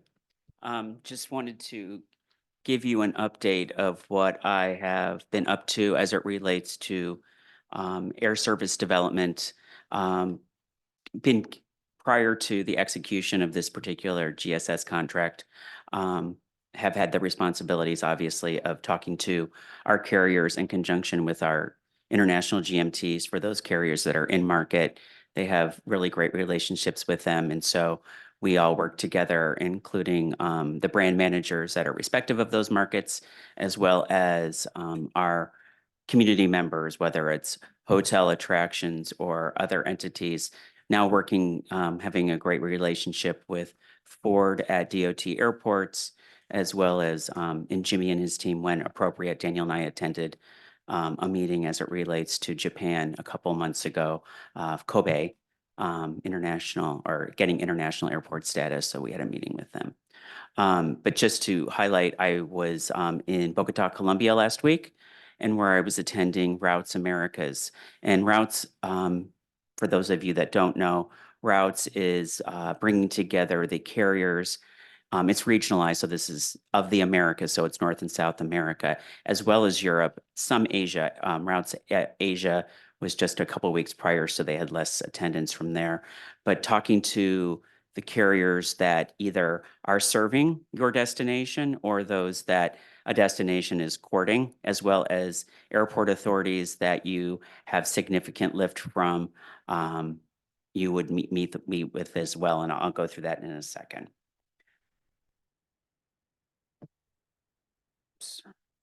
Okay. So this year, because it was for the first time being in South America since the pandemic, there was a lot of focus on Latin and Central and South America, Central and South America. So the airlines that were appropriate for Hawaii, I met with WestJet, Hawaiian. I'll skip over the next two: Alaska, American, Delta, Southwest, and Sun Country. Those airlines have a current relationship with Hawaii, whether it's scheduled charter service. And then in addition to that, I met with Condor, which is the largest leisure carrier in Western Europe, based out of Frankfurt. Condor they were showing me the numbers, which was quite interesting. They bring a significant amount of people from Western Europe, specifically Germany, Switzerland, Austria, and other countries through their gateways. They fly to 11 cities in the United States, using Seattle and San Francisco as their primary gateways for Hawaii, and really do quite well looking at Hawaii. The interest for the summer in particular is looking quite strong for them. I mean, it's not huge numbers, but from that market and from just one carrier, they have code share relationships with Alaska as well as Hawaiian Airlines. So they bring people to the continent, and then Hawaiian or Alaska brings them onward to Hawaii. So that was really good to know. Condor is looking to do a feasibility study of the ability to fly to Hawaii on their own planes, whether that be using Anchorage as a transfer point, or a plane that is modified specifically to fly nonstop from Europe to Honolulu, which that would be some time off, but it's something that they're considering and looking into. But going back to, let's just start with WestJet. I didn't have the ability, unfortunately, the Hawaii planning team was not at Routes for Air Canada. So I met with WestJet, and the challenge for the Canadian market right now is that on the FIT side, there are challenges as it relates to yield for service to Hawaii. They are definitely selling their upfront when they are doing wide bodies to Hawaii, but the challenge is that they're not able to get the fare that they need to operate sustainably, continuously to Hawaii. It's very, the market, depending on the US exchange rate, can be quite fickle. And so, there's a lot of book away to all inclusives, to other destinations, whether it be to the Caribbean or to Mexico or to other things. There is definitely, obviously, always an interest for those Western Canadians flying to Hawaii, but WestJet and Air Canada both have made the decision that they will not be doing any neighbor island flying for the months of September and October for this year. So that is, while it's maybe not as challenging for the leisure side, we do have large pieces of business on Maui as well as the island of Hawaii that those planners were expecting that service to exist. So we, in their Canadian groups, so that we're having to work with them to make sure that those delegates can transfer, whether it be on a Star Alliance carrier, whether it's United Air Canada through San Francisco or LA, or other means on the continent, and then getting to Hawaii. So we're working with the MCI team on that. Hawaiian had a great, talked with Hawaiian, we meet with them on a regular basis. Just, we understand their challenges. They have 6 planes that are parked, 321s without engines. That continues to be a challenge for them. They've been able to increase some of the flights out of San Francisco and adding some additional capacity for Vegas for the summer. But their narrow body flying to the continent is definitely hindered because of the aircraft engine situation that they have. And then also talking to Alaska, Alaska has made some adjustments as well as eliminated some services to Neighbor Island for some of the summer and into the fall before the holiday calendar. I was told, Alaska is going to continue with the schedule that they're currently operating, looking not to add, at least at this point, any new additions to the schedule. American as well is having the similar conversations. And I'll get to generals. I won't go to specifics after that, American. But what we're seeing is American is down to 1 a day to all will be down to 1 a day for all neighbor islands out of Los Angeles, which is a first for them in quite many years. They are going to just keep a daytime flight, no red eyes. They, due to the increased amount of lift out of Los Angeles, they're just having challenges filling their planes as well, especially during the midweek period of time. The weekends tend to be okay, but the midweek tends to be challenging. And then Delta Southwest is the same story. Also, just as we've all seen in the news, Los Angeles to Maui is being suspended, as well as some additional frequencies are also being suspended as they are managing their challenges with aircraft that are the availability of aircraft that are able to fly over the ocean. And then Sun Country, which is interesting, they fly a charter once from Oakland to Kona, and that's for the residents of all the different communities on the Kohala Coast that buy into that program, and that's honestly quite successful. And they're considering there's demand that might be even do an additional flight. We had a reach out yesterday. Maui would like to some of the hoteliers in the Wailea that are in Wailea are also interested in perhaps reaching out and doing some kind of program like this. And then the last thing is that Emirates, which is really an interesting story, is that Hawaii is starting to become, for the country of India market, a bucket list destination. Niagara Falls is the #1 destination for Indians coming to the United States. And so the interesting thing is that we're now starting to be lumped up at that level for the Indian market. And Emirates brings quite a few Indian Indians to the United States, and then forward on Hawaiian or the other carriers, United, that they code share with, to Hawaii. So that's just an interesting emerging market that was brought up to me at the conference.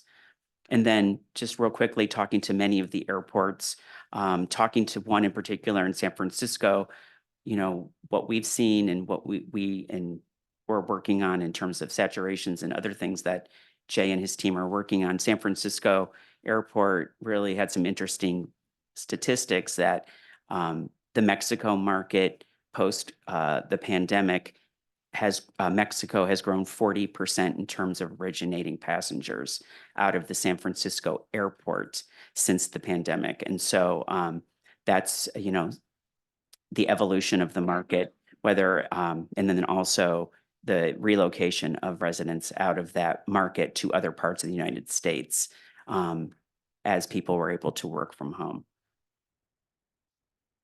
And then a couple of the highlights that I just wanted to bring up that was kind of a continued theme. Aircraft availability continues to impact. We've seen that obviously with the Boeing challenges and other things, but even Airbus, there's just delivery backlog for wide body aircraft or aircraft that's capable to fly over ocean. That makes it even more challenging because there's less of them. The US and Canadian seats will remain flat to down for the remainder of the year. strength of the US dollar obviously continues to impact Hawaii. We know that from all of our international markets, but also it impacts the US market in terms of the strength of the US dollar for them to go international and take advantage of that discounted opportunities. The demand among Canadians to Hawaii has continued to evolve, and I think that when Susan and her team work, really closely with WestJet Vacations and Air Canada Vacations, and I think that area continues to be strong. It's really on the FIT side is really stimulating that demand from the Canadian market. So there's I think that the airlines are looking at opportunities there. At the increasingly competitive landscape in the US West, especially Mexico, there's those visitors are being served up, marketing from all over the world. So there's continues to be a lot of competitive messaging out there.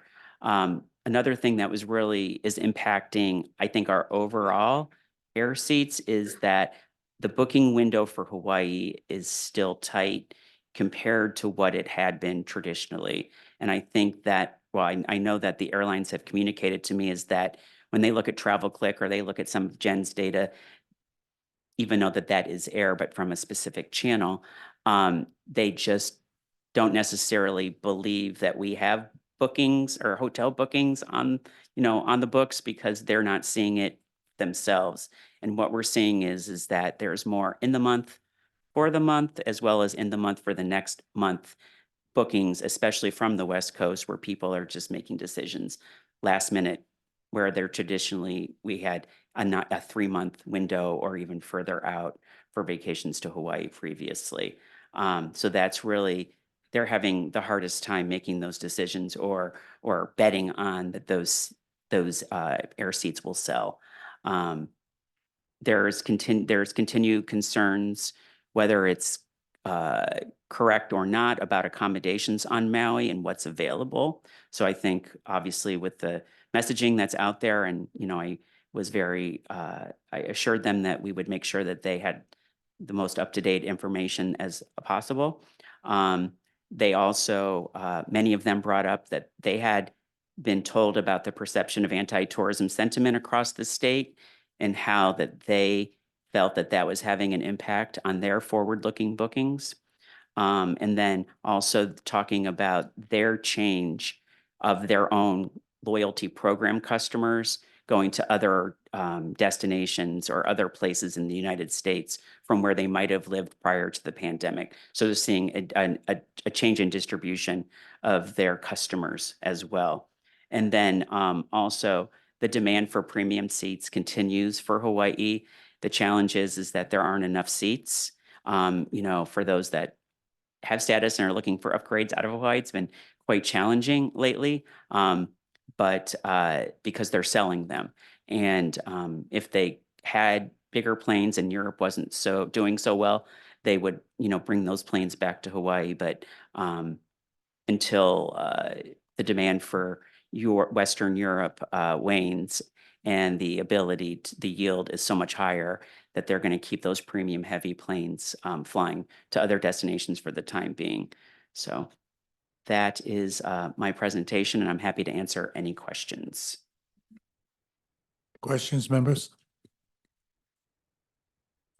Chair, if I may, thanks, Jeffrey.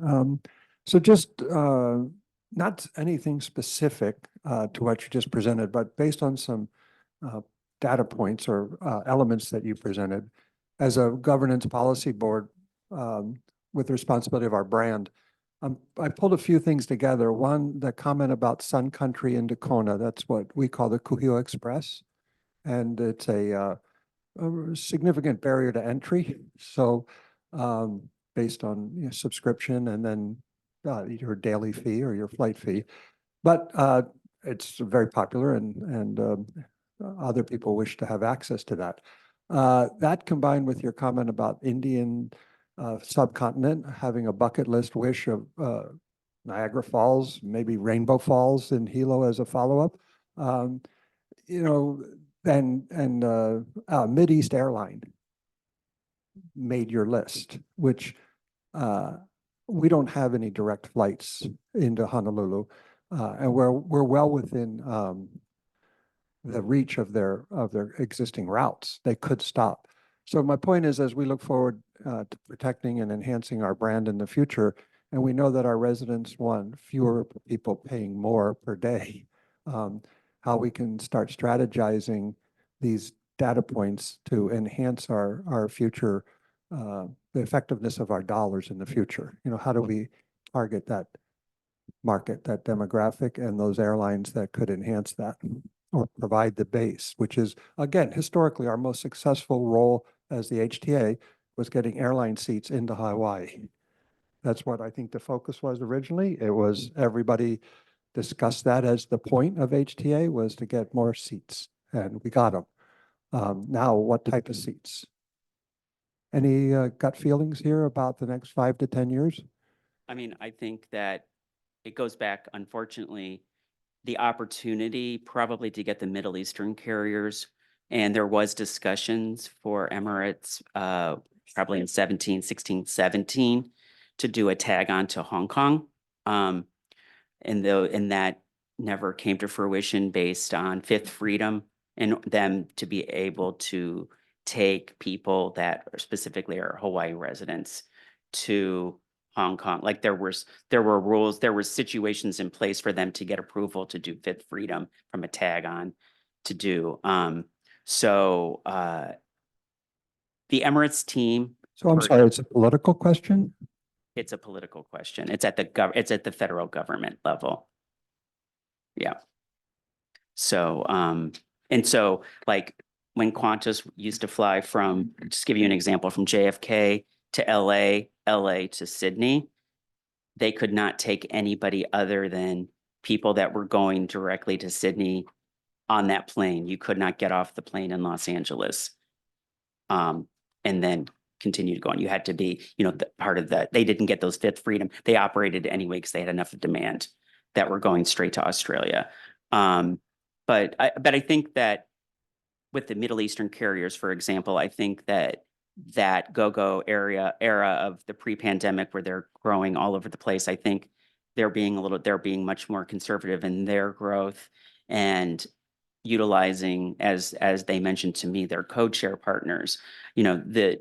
The challenge for, Emirates, for example, is that it has to do with alliances. So Qatar and Alaska they're part of the One World Alliance, where Emirates is no longer a part of the code share with them. So they're relying heavily on, when they do, is on Hawaiian or on United. So, they're looking to grow those relationships, not using their own metal, but to leveraging their existing relationships. And that's where the opportunities are. And that's what Hawaii Tourism Europe, Kat and Flora have been working with Condor very closely to really leverage that relationship to get those visitors that are coming from Western Europe to the continent, whether it's Seattle or whether it's San Francisco, and then on to Hawaii. So that's really, I think, the opportunities as opposed to, in the near term, as opposed to getting those specific planes here. It would be great,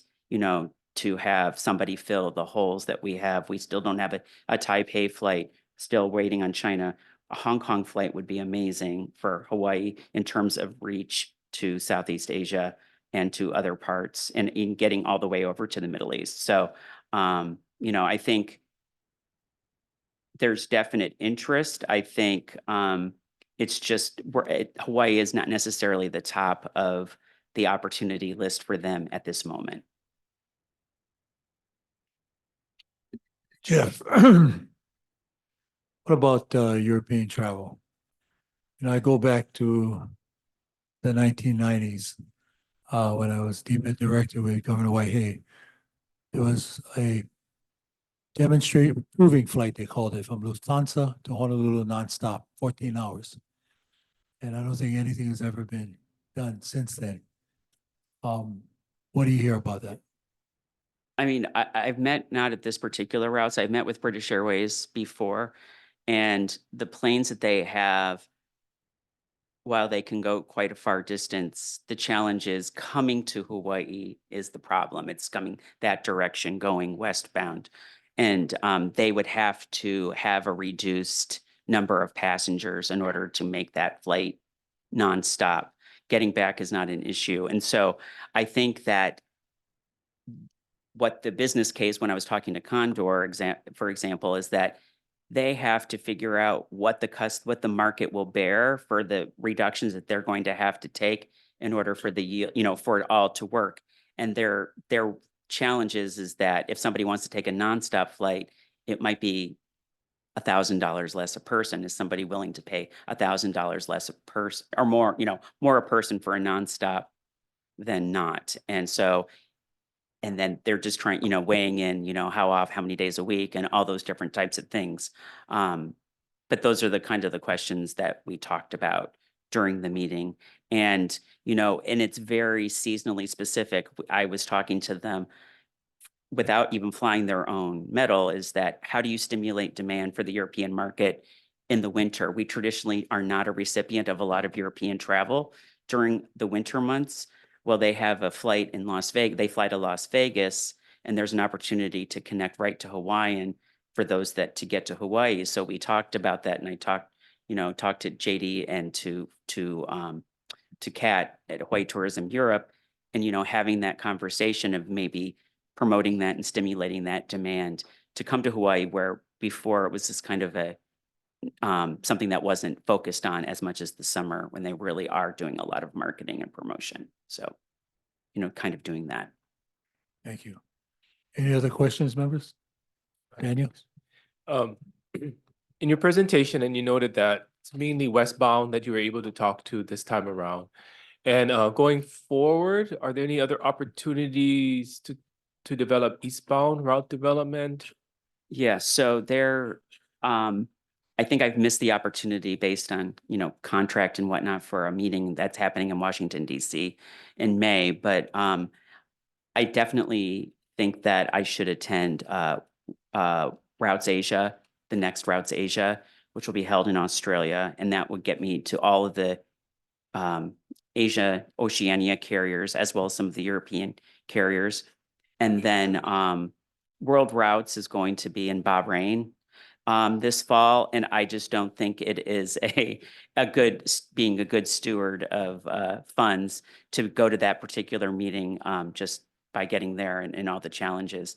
But I think that I was talking when I was there, I think that maybe doing individual where needed to corporate meetings to the carriers or to those that we think that we have opportunities or we can take opportunities to them, or they can tell us what they, are interested in.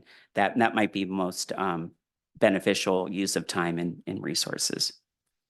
Mahalo, as Chair pointed out at the beginning, developing a return from the eastbound side is really critical Definitely. to recovery over the next couple of years. So Yeah. any efforts we can in developing additional service is important. And we talked about, the Washington, DC market definitely can take more lift, as well as we're seeing growth in, Raleigh is one of a large origin market for us with no nonstop service in the Charlotte market. So those two combined represent a decent amount of opportunity for us. And then also with United suspending the nonstop Newark to Honolulu flight, leaving us only with Hawaiian and Delta out of JFK. I think that we, really have to work with United and seeing if there is an opportunity, if they don't want to commit to it annually, but bringing it back for periods of the time when we actually really could benefit from it. So. Okay. I'm sorry, follow up, Jeffrey. So when working with your colleagues for Europe, the flight that goes to Vegas, was that a Lufthansa flight, did you mention? It's Condor flight. Condor. Yes. So that's a charter. No, it's scheduled. It's their, they used to be, part of the same company, but Condor and Lufthansa are now two separate companies. Okay. So it's just the leisure package, or you can buy FIT on Condor as well. Oh, so do they view that Vegas as a hub for jumping off or at a destination? No, it's just, because they go to 11 places in the United States, it's just an opportunity where they have a code share relationship that can get visitors to Hawaii. And that's their most western, Seattle, There. Seattle's daily, but in the winter, they only fly to they don't fly to Las Vegas in the summer. So Yeah. by having that opportunity through Las Vegas, Hawaiian definitely has lift out of Las Vegas to bring people through yeah, during the winter.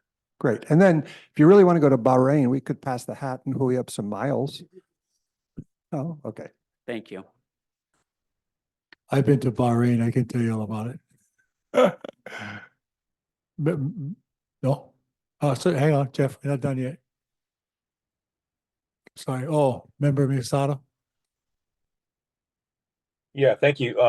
So just more an observation than a question. So I do think, you know, it's been a robust conversation around airlift and seats, but not to be the downer here, but it all boils down to supply and demand for the industry. And you know, we have the air seats, people aren't using them. We have them at discounted rates, people aren't using them. So, you know, getting airlines to come here and lose money is probably not the goal. I would think in the long term. Understanding why people are not traveling and why Hawaii is not top of mind as a destination. Planes will go where they can make money, much like hotels will charge what hotels charged when they can make money. And so that's just the name of the game. I would suggest we take this conversation, move it to the brand committee, and talk through sort of a strategy that, again, is not just chasing airline seats, but is more comprehensive. And that's just my observation. Thank you. Point well taken. And Jeff? Blaine, just so you know, and part of the GSS plan is that there is a strategy component, and I would be more than happy to go over that scope with you. And I think I totally agree with you. I think that, you know, our goal right now is to maintain what we have. And, you know, the gravy would be to attract flights from markets that we would definitely benefit from, but really just route maintenance is really where we are at the base level. But we'd be more than happy to talk to you about that. Member Miyasato? Oh, okay. I just see No, your that's hand great. up. Yeah, no, it's great. Jeffrey, I appreciate that. Thank you. Okay. All right. Thank you, Jeff. Members, we now move to item 11. Budget Finance Okay. Convention Center Standing Committee. David? Okay, we've been going for over an hour and a half. Do you want to take a break or you want to power through? How long are you gonna be? My thing is 3 minutes, but I don't know what the votes are gonna be on the reports, the couple reports. Why don't we can go tr- through your part and then we'll Okay, take a break and then sure. we'll reconvene the chair. Sure. Sure. Okay, so this is a quick update, 3-minute update on the Budget and Finance and Convention Committee meeting that we held earlier last week.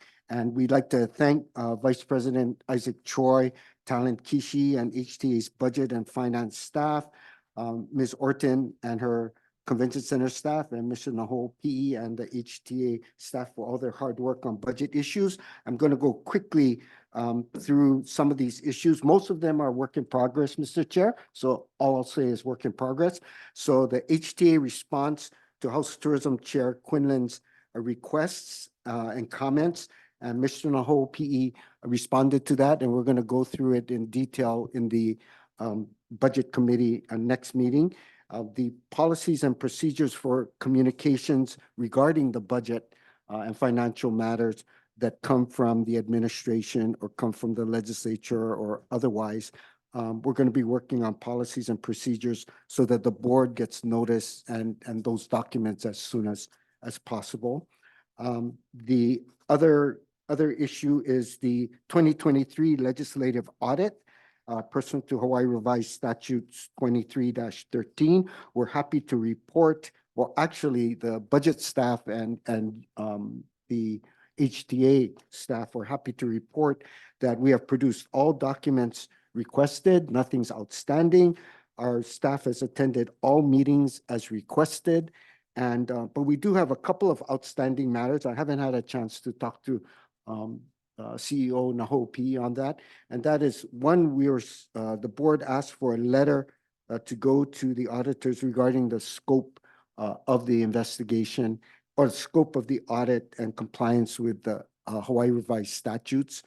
The second thing was also a letter or a memo regarding the AG Attorney General opinion regarding whether our employees could record the meetings that they're sitting in or bring somebody to represent them. So we can follow up on that. Did those two letters go out to the auditors?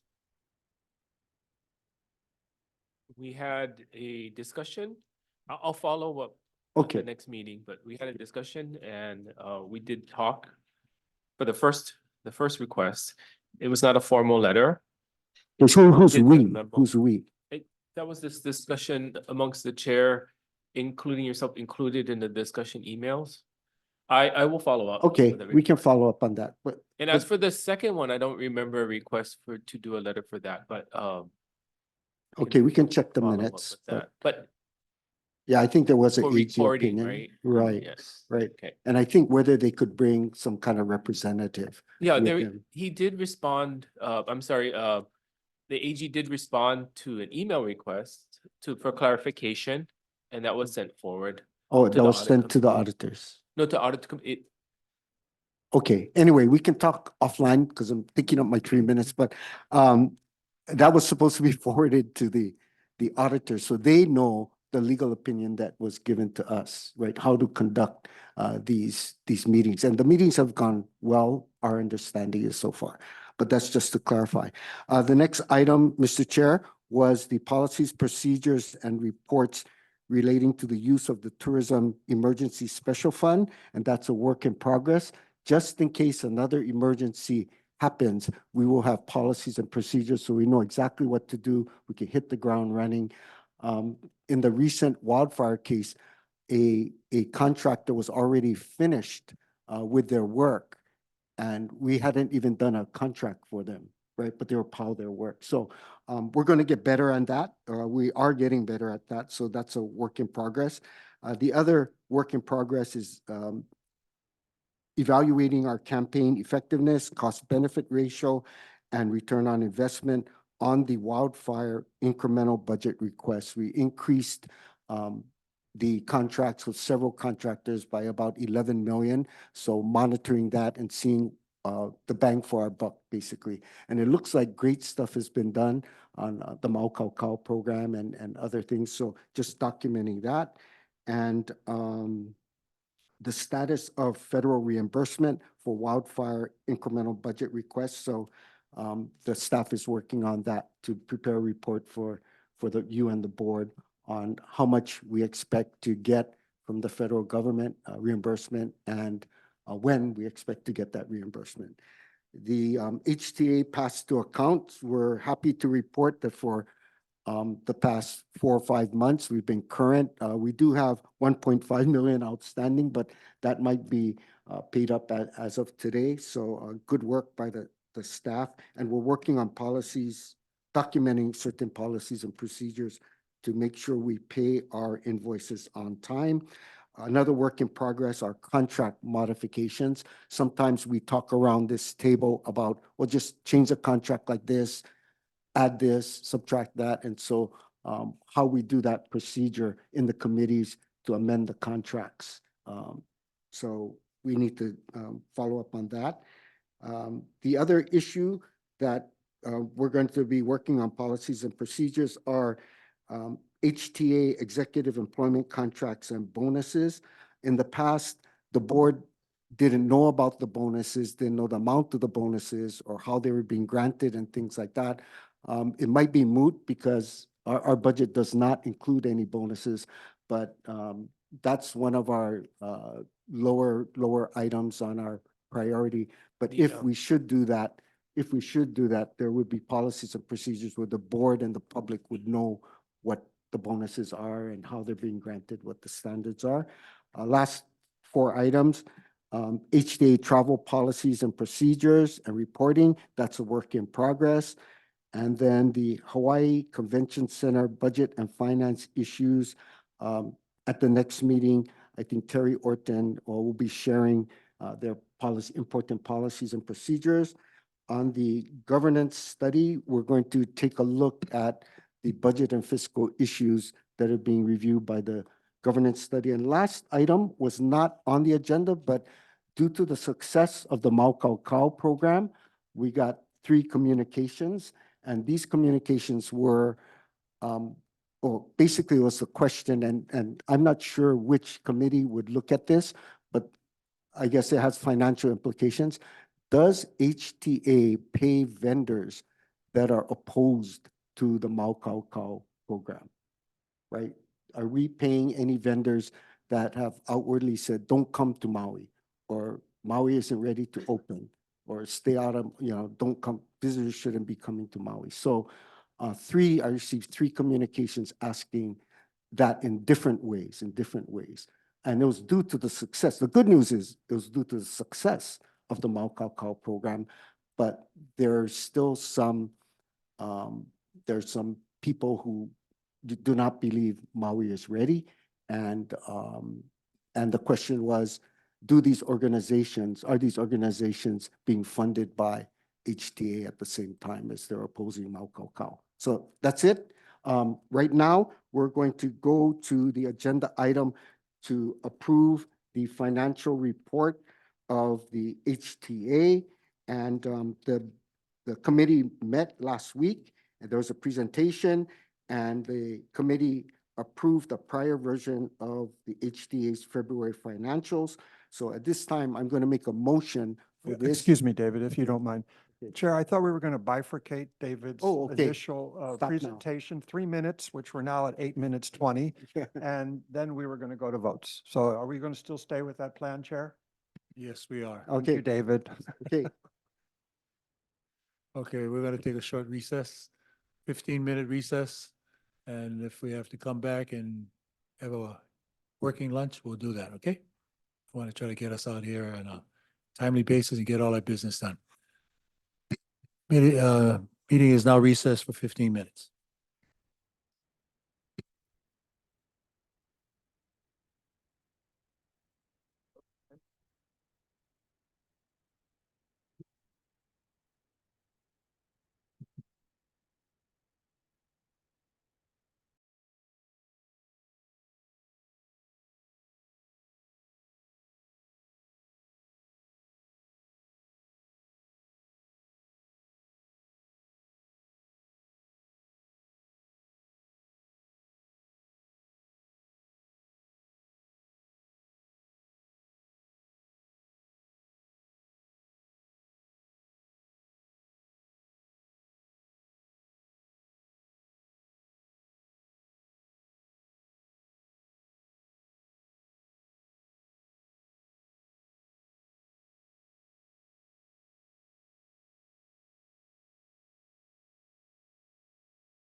Okay, we are coming back in from recess. Off to you, Chair. Okay, members, we are going to resume our meeting.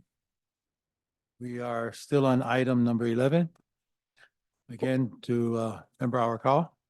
Yes, Mr. Chair, thank you very much.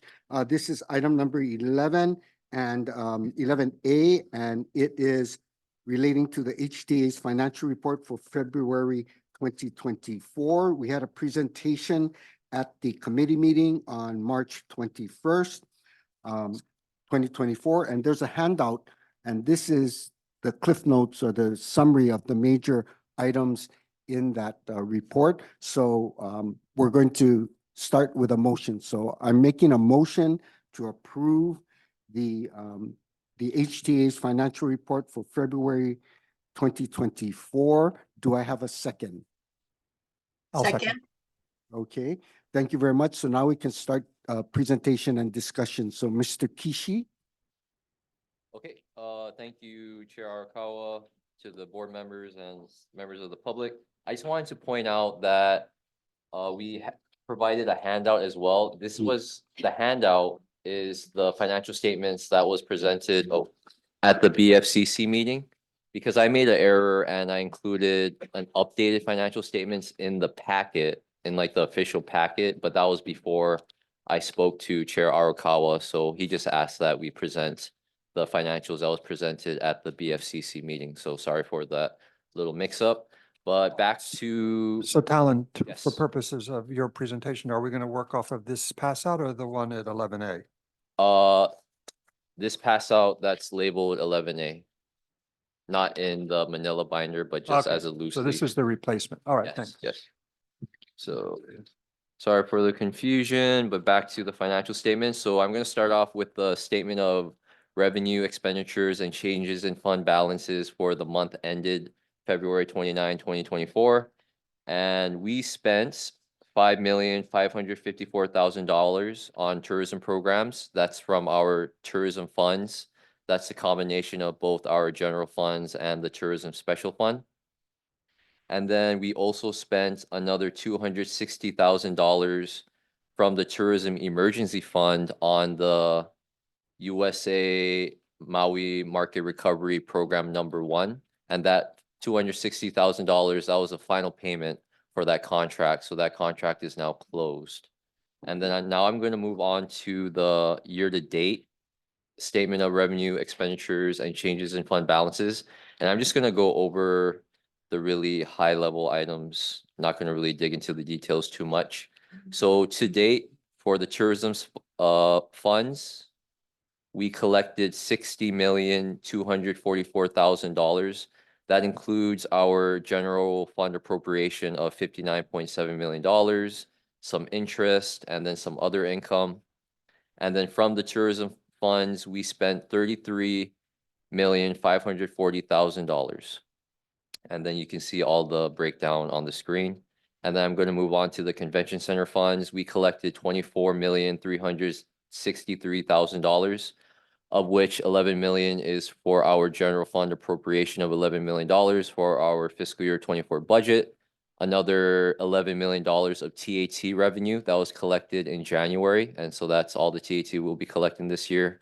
And then we collected another $1.2 million from HCC operations. That's been the net profit that we realized so far. And then moving down to the expenditures, we spent $3,427,000 on convention center operations. That includes marketing, subsidizing the HCC operations, and also paying into the repairs and maintenance fund. And then to date, we haven't spent any money on convention center roof repairs yet, but we are in the progress of starting that project. So moving down on to the tourism emergency fund, we earned $129,000 in both interest and change in fair value of the US notes that we're holding on to. And then we spent $2.6 million on branding. Again, that's for the USA Maui Market Recovery Program #1, which is now completed. And then we spent another $250,000 on the immediate Maui wildfire response. So that included like the temporary shelter returning the luggage, stuff like that. And then moving down to the federal funds, we spent $449,000 on the EDA tourism grant that we contracted with DLNR. That's about a $7 million contract. And so far we spent $449,000. Any questions on the income statement activity so far? No, okay. I'm going to jump back to page 3. Talon, real Oh, quick, sorry. Sure. On the federal funds, the 250,000 for salaries, who's Sure. that? Okay, so just to provide a little background on that, at the beginning of the year, we still didn't get our general fund appropriations. So we used our ARPA funds that we still had on hand to pay for the first 2 pay periods of the fiscal year. So that's what the $251,000 is.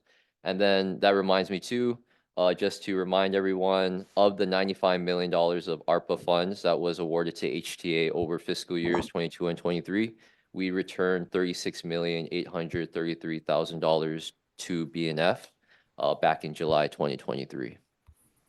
Okay. So I'm now going to jump back to page 3. That is the balance sheet. And then just to quickly go over that, we have $42 million in tourism funds, which is made up of $27.9 million of general funds that was awarded to us this fiscal year. And then we also have another $14.1 million of tourism special funds. And then we have $26.3 million of encumbrances with general funds, and then another $7.1 million of encumbrances for tourism special funds. And then moving on to the convention center funds, we have $7.8 million of general funds remaining, and then $47.6 million of convention center enterprise special funds. And just to remind everyone again, we didn't receive an expenditure ceiling for the special funds. So that's why it's such a large balance right now, and we're just unable to spend that money at this time. And then moving on to the encumbrances, we have $7.8 million encumbered in general funds, and then $3.5 million encumbered with our convention center special funds. And then let's see, okay, to the convention center roof repairs, that is our general obligation bond program. We have $14.8 million in cash, and of which $670,000 is encumbered for the PMCM contract. And then moving on to the tourism emergency special fund, we have we have $2.3 million remaining, of which $1.8 million is in cash and cash equivalents, and then another $497,000 is in US Treasury notes that is set to mature over a couple-year period, but I can always liquidate the notes and then transfer it over to the checking account once we need to spend the money. And then we have $13.5 million in our EDA grant remaining, of which $6 million is encumbered to date. And that summarizes the balance sheet. If anyone has any questions, please let me know. All right. And that concludes my part of the presentation. Okay, if not, can we call for the question? Is it Ilhia or Talon? Call for the vote to approve. There's been a motion, a second presentation. Any questions from the public? Online? Seeing none. Okay, so can we take a vote on this? Approval of the financial report, HTA financial reports. Does anybody oppose? Hang on. Or you want to do a roll call? You want to do a roll call? vote, please. Chair Hanneman, Aye. mahalo. Vice Chair Paishan, Aye.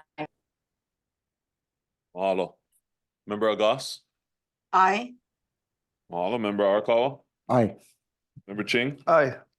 Member Yona, Aye. Member Makali. Aye. Member Menor McNamara is excused. Member Miyasato. If you're still online with us. Member Miyasato is excused. Member Tokioka is excused. Member White. Aye. And Member Zane is excused. Motion carries. Thank you. The next item on the agenda is 11B, and that is the approval of the financial report of the Convention Center, February 2024, and update on the Convention Center 6-year repair and maintenance plan. There was a presentation at the committee level, and the committee voted to recommend approval of that report and update of the maintenance plan. So at this time, I'll be making a motion to approve the Hawaii Convention Center's February 2024 financial report and the update on the Convention Center's 6-year repair and maintenance plan. Do I have a second? A second. Thank you. It's been moved and seconded. And so now we have a presentation and discussion. So Ms. Orton. Thank you. Good afternoon, Chair, Vice Chair, and members of the board. I will be presenting for February month-end financials. And first off, I just wanted to thank John Stronberg from Pacific Digital Signs. He has loaned us this complimentary screen here, which we are testing to see if this is something that we want to move towards, is having a digital screen like this in both this side of the boardroom as well as this side. We will eventually, once we do move forward with this upgrade, is to mount this on the wall. And then we will have something similar to this on a stand on that side when we close the air wall for 2 meetings. So some of the upgrades that we're looking at for the convention center is upgrading our boardroom and upgrading the technology in this room as well. And thanks to Mufi's meeting on Kauai, I got to reconnect with John. He's an old colleague and friend of mine. So thank you, Mufi, because of the networking at your conference, this came about. So good stuff. Okay, so we're moving on to fun stuff, financials.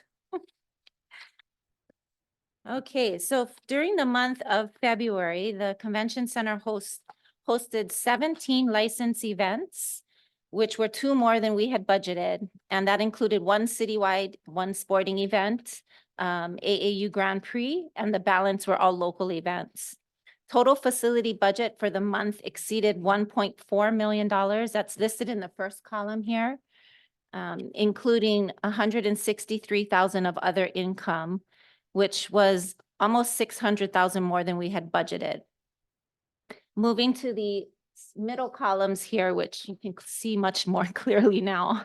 As shown in the middle columns, we are projecting that the fiscal year ending in June, total facility gross revenue will exceed $25 million.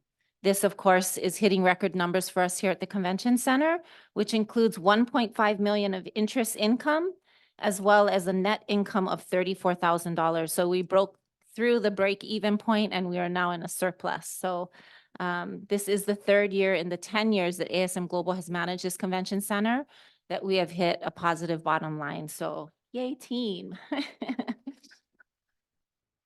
On that trend, we are forecasting to save the state $5.3 million in subsidy this fiscal year for operating this convention center. And of course, contributing to this record number is a strong showing of citywides thanks to our Visitor Bureau team, Lynn and Trevor and Adrian on the mainland. This fiscal year ending June, we are forecasted to host 21 citywide events. That is in addition to the 230 plus local events that we have here in the convention center. And we are forecasted to generate $387.6 million in economic impact and $45 million in tax revenue here at the convention center. So good numbers to report this month. This is just a slide here showing you the economic impact, as I just stated, 45 million in tax generation, and of course, 387.6 million in economic impact to the state. And this is just for the citywide business that runs through our building. So a great ROI and contribution to general fund. Here, this slide shows you our running ROI on every dollar spent here at the convention center. $13.94 has been returned to the state. And just so that you're not confused with this side, this is a running total of every month as we service another citywide, what the overall contribution is to our running ROI. So hopefully by June this will get closer to the $20+ ROI for the state. In essence of time, I'm just going to run through some of these numbers. As you can see here, this is local business that is slated to run through our building for the month of March. We have 27 events. April here showing 28. And May, we are looking at 20. This is just a few groups that we've serviced and a few that we are going to be servicing in our building. We have a big one coming up this week in Kauai. They're estimating, I think it's up to 20,000 people now they're anticipating to run through our building for a few days. So if you're here and you want to come and people watch, it's a great place to come and see people in costume. And then a running total of our carbon offset program. From inception, we have planted 294 trees at both Malaikahana as well as up at Mauna Kea at the 2 reforestation projects that we have. And the carbon offset is 286.5, that's metric tons of carbon dioxide that we are offsetting by this program. Something exciting coming up for Mother's Day. We're running our Mother's Day brunch and show on Saturday instead of Sunday this year because we have a citywide event moving in on Sunday. We are featuring none other than Josh Totofi and a former Miss Aloha Hula will be performing as well. The show is roughly about 2.5 hours long. We have an opening act that will be opening during brunch. So if you have not bought tickets, please come and join us. Does anyone have any questions for me regarding our financials? If no questions from the public? No questions. Okay, then I will turn our update for repairs, maintenance, and replacement projects over to Mari. Thank you.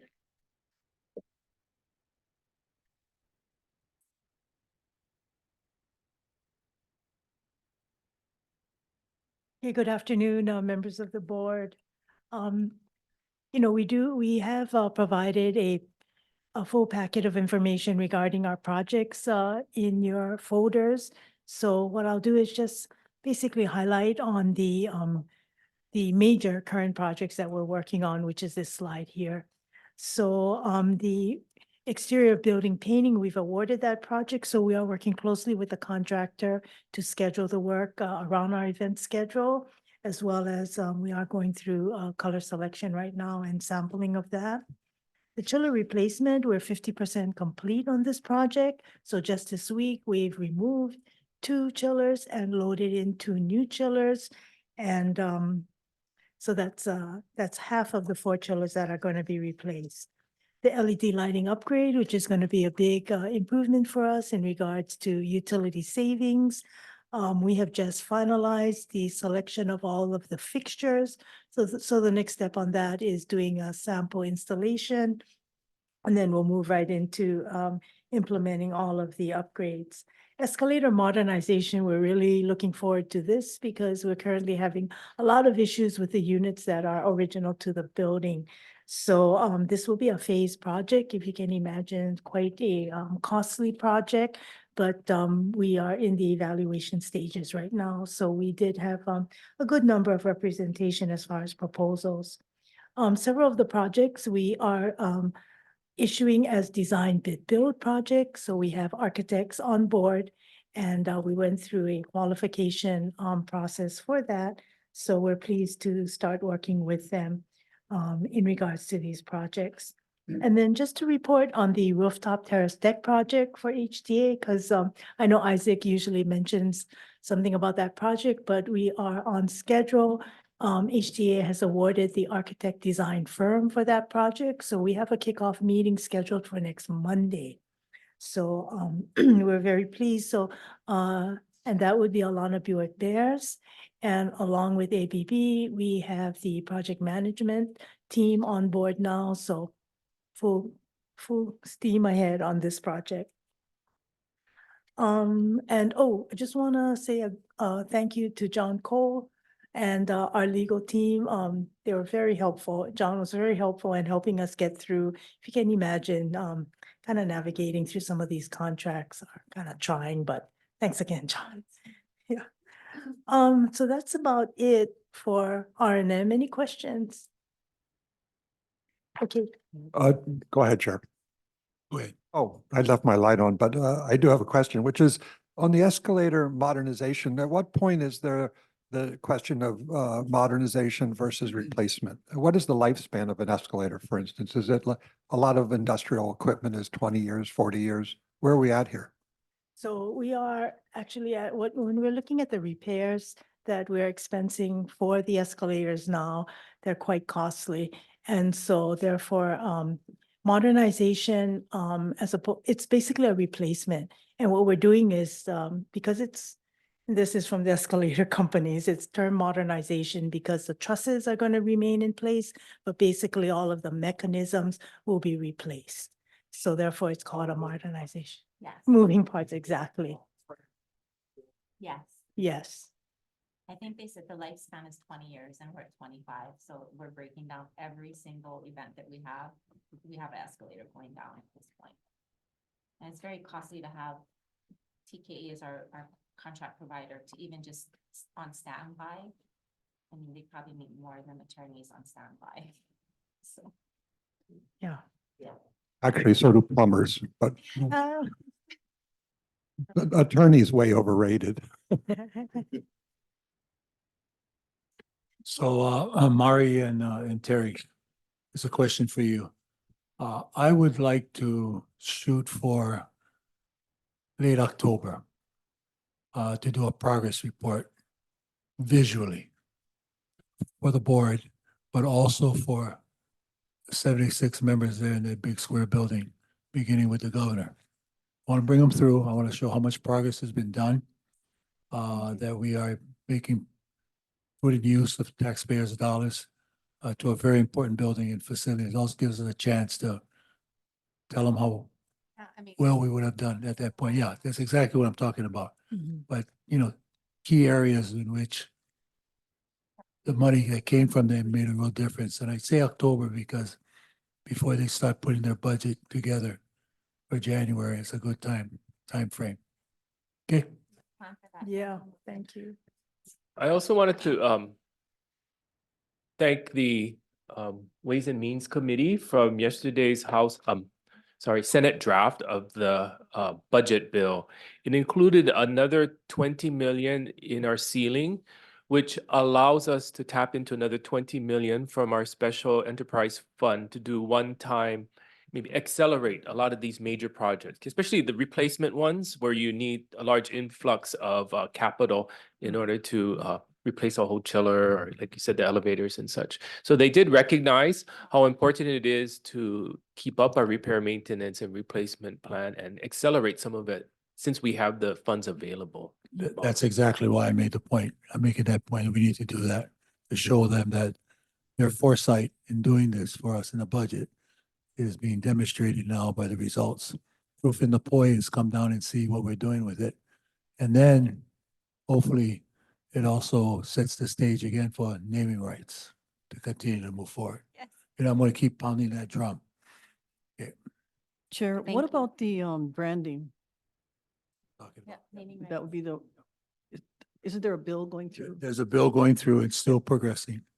And so I think all of this coming together in preparation. And then, of course, as I said, because Convention Center is MCI is part of our whole strategy of economic recovery. It just kind of puts it all together and reflects very well on HTA as well as the Convention Center Authority. Thank you, Mufi, and Member King? thank you guys for helping us with the expenditure ceiling lift. That really helps Mari and I because we're managing projects based on our cash flow. And when we don't have enough money to cover some of our projects that we want to do simultaneously, we have to just keep pushing those projects out. So this expenditure ceiling lift is huge for us to be able to, run several projects at the same time in our building to expedite. I'm sorry, but I got to break out. Our love keeps lifting you higher than it's ever been done before. Go ahead. Can't follow that. Just is really, really small, but I mean, just my observation, I mean, because live in the hospitality world. I see this room, it got new chairs since I've been here, and then now there's a screen.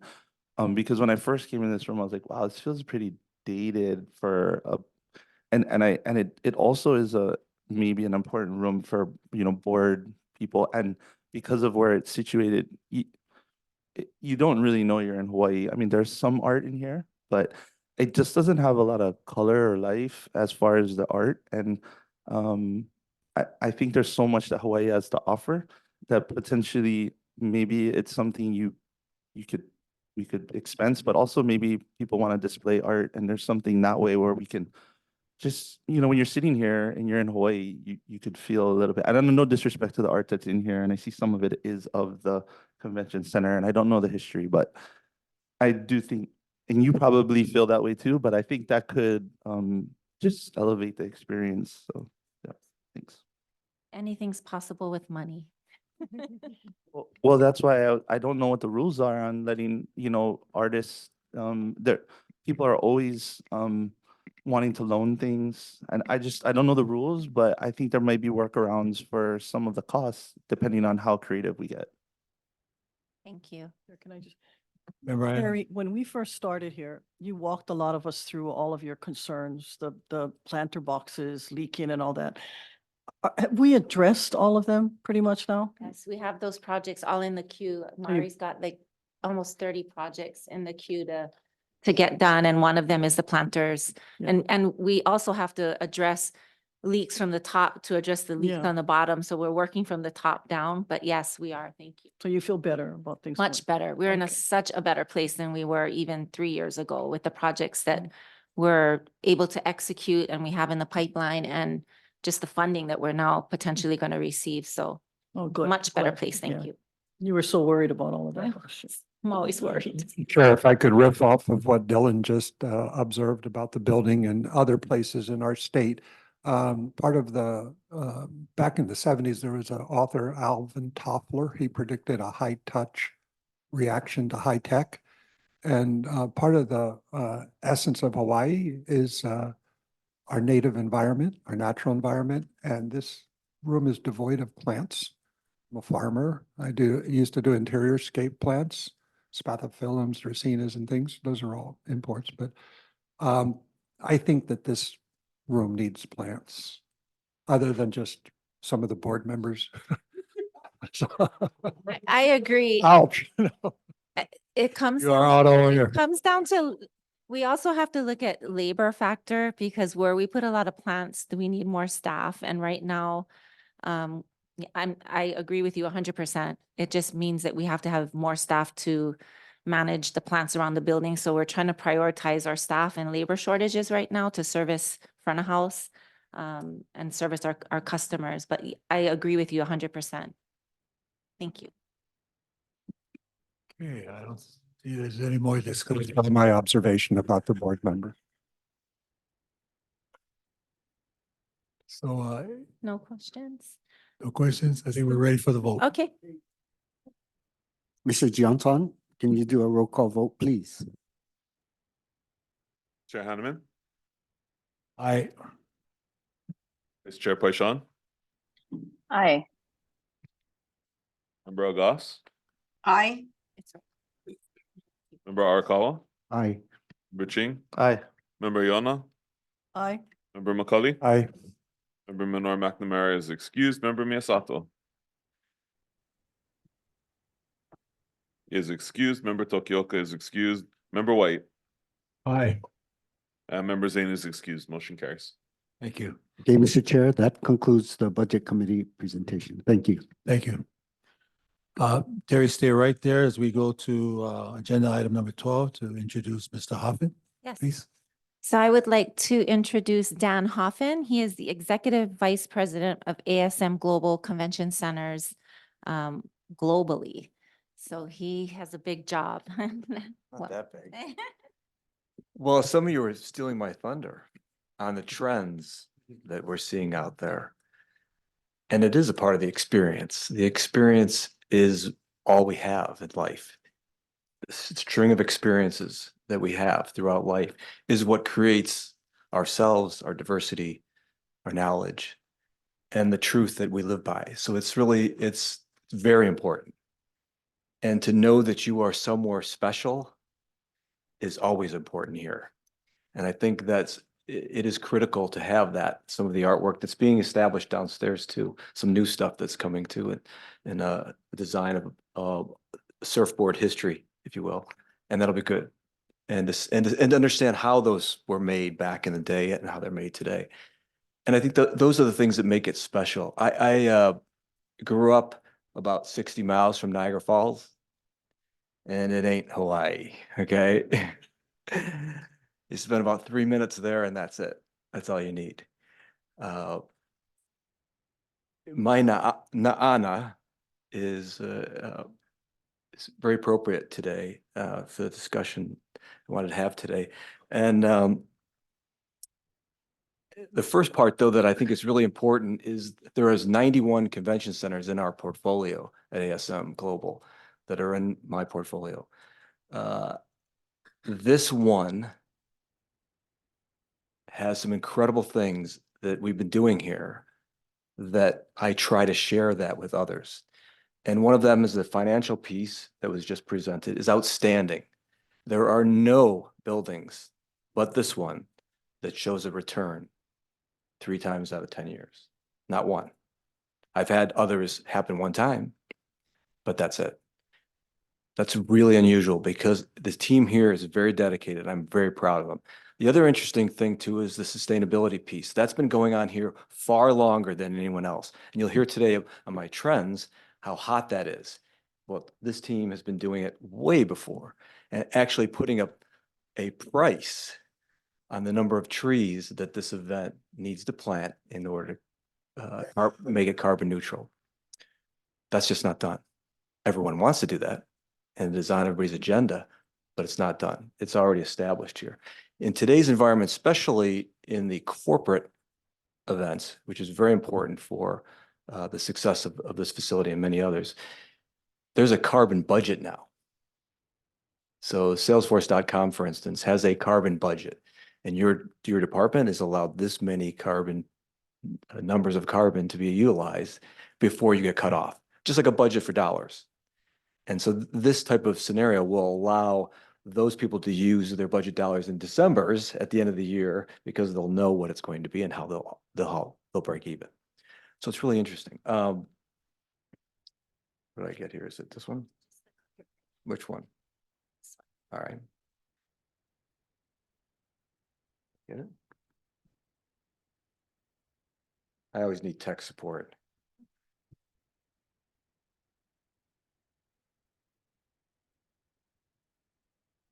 Oh, one other thing I thought was cool. Yeah, that's fine. Or interesting, not cool. Cool for me. Of the 91 buildings, there's only 2 that directly report to me. I have regionals for all of the other areas. One is here and the other is San Francisco. There are 2 facilities and communities that I can learn a lot from. So I really appreciate being here today because just the environment that you have and the way that you talk and the way you work together, try to define where you're heading, how you're doing it, is really, it just isn't out there. There's battles. Come to Detroit one time with me. This particular industry trend document was put together, and there's a gazillion slides. I'm not going to bore you with all those slides, but there's a lot of backup slides too from one of the early presentations that are not in here. I slimmed this down to make it more accessible for some of the points that I just wanted to discuss and maybe share with you. And these kind of trends help us determine maybe the best way forward, if you will, for us. And are we doing the right things for the right people that are up and coming?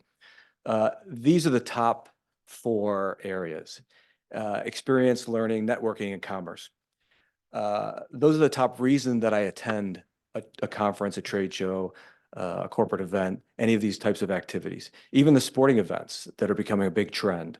The sporting events, Terry's been actively engaged with that for several years before COVID. Sporting events were the only things that were creating opportunity for us in the initial stages when we came out of COVID. And now they're recognized as a real revenue generating opportunity. And they weren't done, it was completely ignored. We don't want that sporting event stuff. We just want the trade shows. No, it's more diverse now. That's because of the experience being such an important part of it. It's all about the experience. And when you're in this facility, we do want it to not be I phone my spouse and say, honey, I spent 4 days in a 4-room hotel room and 4 days in a 4-room convention center. We don't want that. We want to create experiences all through that journey. And we want to get them outside, and we want to get them hitting the beach and surfing. We want them to do everything they can explore from this, because they will come back and they will return on their own. The learning piece, the elements of learning, I can't stress enough how important the live experience is to learning. And that's been talked about a lot, and I'll kind of hit about that a little bit more. The networking, socializing with people that have the same issues as you have, super important. And of course, commerce, buying and selling, and those things of that nature. So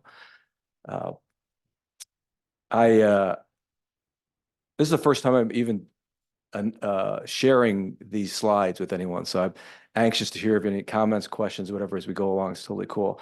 I just literally put it together a few weeks ago to try to start getting the words out, what we're discovering out there. So if I look at the experience, if you look at the top two of the top 4, so 64% and the 43%, both talk about an immersive experience. I don't want to just walk into a building. It happens to be in Hawaii. I want to experience the place I go to. And as I talked about earlier, and I want to have a storyline of my experience here that's both business related and personal related.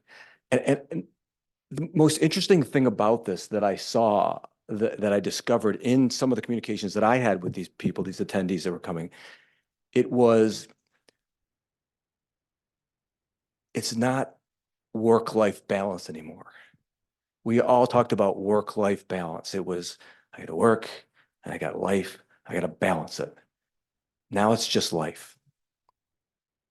It's just life. So I'm going to want entertainment in my business activations.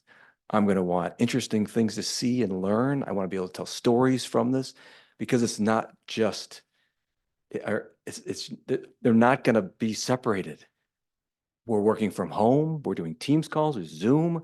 All these things have come out of COVID that we've learned that is about the experience, because that's all you have ultimately in the end. My mom passed away from Alzheimer's. I watched her lose experiences every day. And I recognize that, how vital experiences are to us. When you see someone lose that in their daily life, just slowly erase it. It's all we have in the end, many times. So I say that immersive experience, those are the top things. The other interesting kind of piece on this is this 28 and 22% after hours events and more comfortable seating. After hours events can be a benefit to us if we keep them in the facility a little bit more than we have in the past, not to take over all their time, but if we make comfortable seating areas that allows them to socialize on what they learned that day, it's a really powerful connection. So as you can see, I lean towards experience by far. Learning, this was interesting, 70% in-person learning was crucial to them versus the online and all the other things. And that's flipped dramatically than it was before COVID. This is 7% more than last year of people saying in this survey, and there's thousands of surveys, 8,000 people in part of the survey, that 7% a rise in that in-person event. And I think the other piece that's interesting on here, I mean, online events and online demand, that's something we all have seen and know, and we're certainly part of that. But professional and trade organizations, associations are still 49%. That's still pretty high from traditional, meaning that they're still an important part. And they, of course, have events, which we host, et cetera, et cetera. So there's still a lot of learning that's done here, and they would rather have this learning in a personal manner. If you've ever done the online courses, and one after another. We have several in our organization, believe it or not. They're very difficult to get through. Whereas if we had that discussion today, you'd walk out of here and you'd remember every part. Live is memorable and it creates action. And it's from the learning. It's cool. All right, networking. This is, I want to connect with those that have experiences like I do so that I can learn from them, or have businesses like I do, or have interaction moments where I can speak with them, understand what they're dealing with, and oh, by the way, I fixed that, and now I'm doing it this way. And so that networking piece is people that have the same objectives and goals. This person has these goals and objectives. I share those. I can learn from them on specific topics. Super interesting. The top ones are on the bottom of this one. Similar professional challenges and meetups, and topic-specific meetup opportunities. Both are related directly to what we do. But when we bring people together in like-minded things, they can learn, they can take action. If it's just learning, that's great, but we really want learning and taking action. And usually experiences live create that motivation. I declared it, now I have to do it. If I declare it online, maybe I'll do it, maybe I won't, I don't know. Probably won't. Commerce, in-person events, the most visited source for new product and service discovery. This has been traditional. It's still strong. It's still powerful. 80% in-person events is the best way to discover new products and new services. And I'll tell you why. Live is authentic. I cannot fool you. A lot of talk about AI, a lot of talk about information. I can send out any piece of information that I want to. It can be true or false. It doesn't matter. I can just send it out and all these people will see it. When we're live, it's authentic. Can't hide. Same thing with the product. I see the product. I see it working. I see it operating. I know that it's real and it's authentic. Saw something else on here I liked. Online events, streaming online events, like even today with the Zoom. Yes, it works, but it's not the same.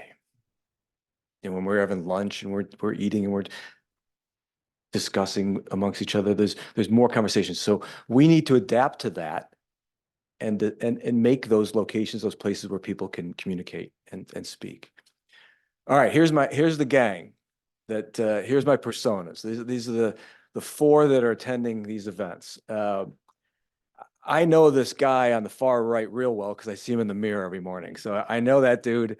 I know exactly what he's thinking about. I know he likes to do mentor activities. This is the large percentage of who attended the events that we had in here. You see this one piece is 85% male. Quite frankly, the attendees to trade shows in the past, when I was a young man growing up, was 85% male. And I looked on the plane and they looked just like me when I was traveling. Getting very different though. So currently about a third of the attendees are still that boomer category. They're used to it. They like to go to that event every year. It's really, really important to them. The next third, Generation X, it says skewing more male because it was a lot of female initially, and now it's a little bit more male coming into this group that's attending more often. They are rising leaders, and they are looking for a place to promote that. Several of these are new to, just like all of us, new to that online information piece, and not as advanced as the next group, millennial, but are also trying to find their way through pleasing in leadership positions, pleasing the millennial and Generation Z folks. They're trying to understand them. The boomers are in a place where they're mentors. The millennial and Generation Z want their time. They ask for their time. But this group in the middle is a little bit different.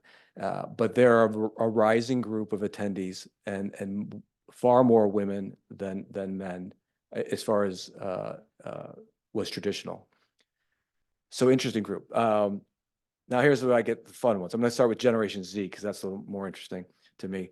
I have actually two women, the young daughters of mine, and millennial, and one Generation Z. So the boy is Generation Z, and he is right on the money with this. He's all see the work-life alignment, like it's work, it's life, it's all the same thing. He wants it aligned. He would rather have a trip to Hawaii than a car. When I was, at that age, it was save every dime for a car. House, yeah, someday. Car.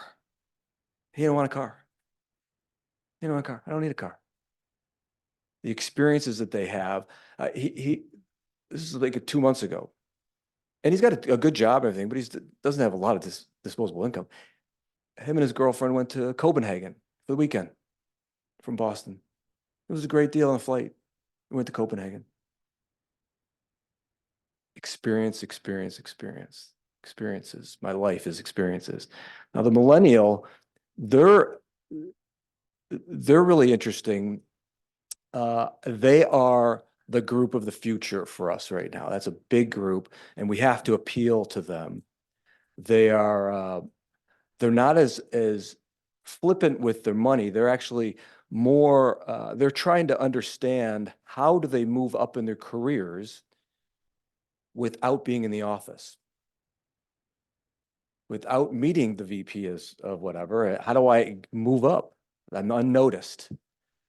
So they're a real prime candidate, and there's been a lot of increased, not all events, but many events have increases in this group because they are providing that resource. They've recognized the fact that these people have no way of getting up through online. You're never gonna be promoted if you work from home.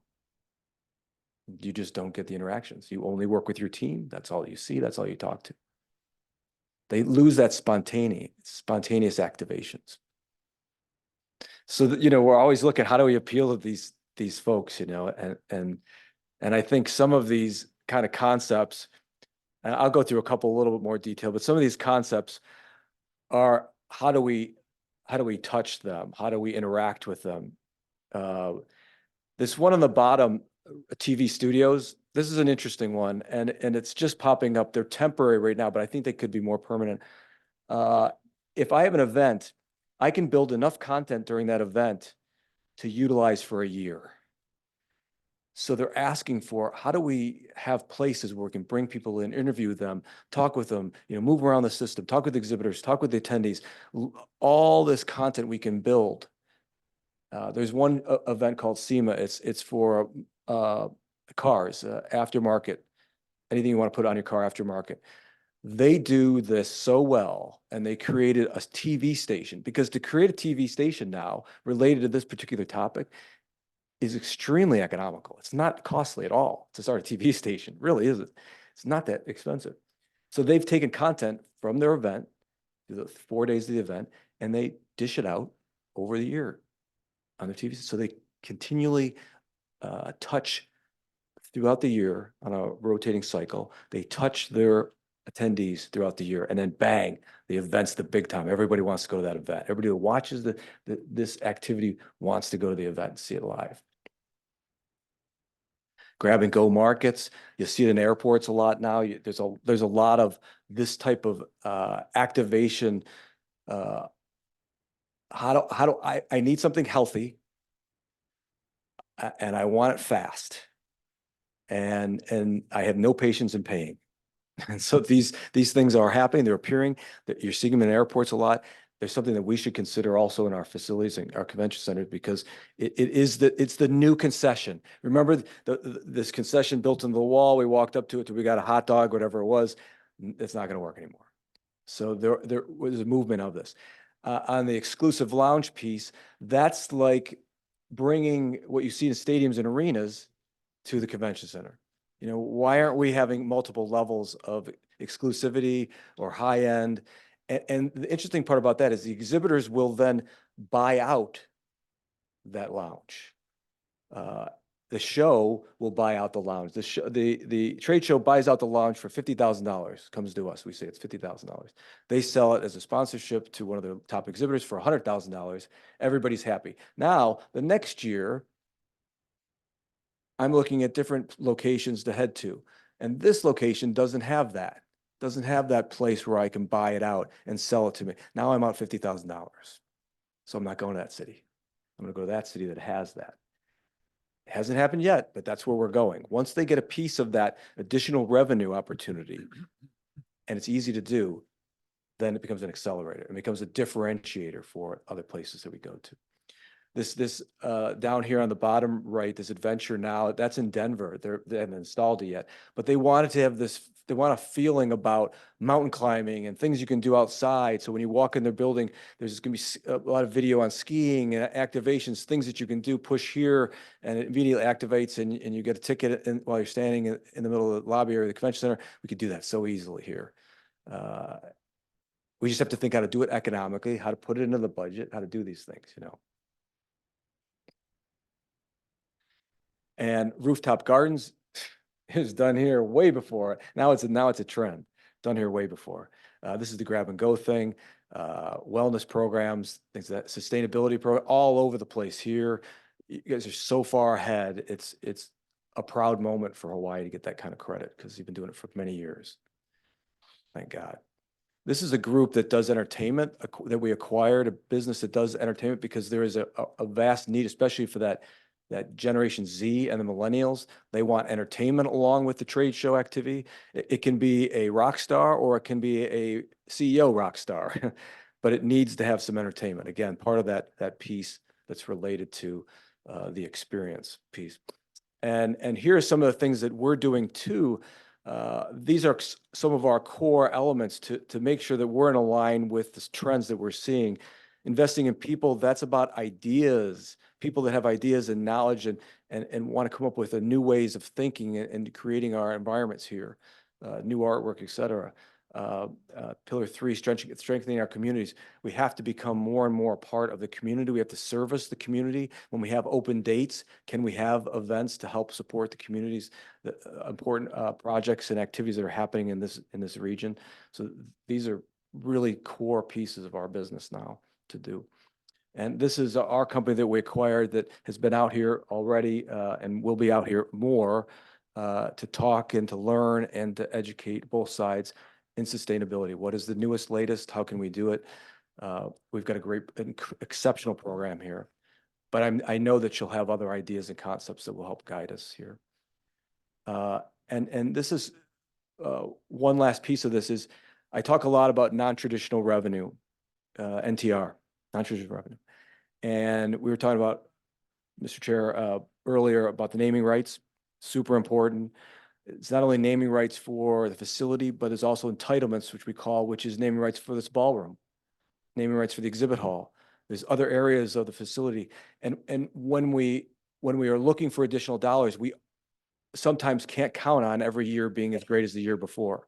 So we have to be able to drive some revenue that stays here and is part of the place. Digital out of home. I know there's a meeting on Monday with some of that activations, a lot of digital signage. There's lots of revenue in there for great locations that draw a lot of people, a lot of eyes on screens.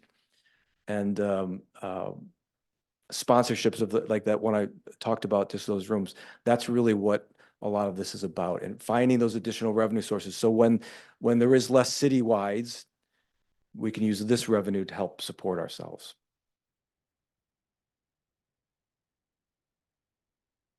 Any questions on that whole trends piece before I just hit on this last legends piece, our new partner? Yeah. Let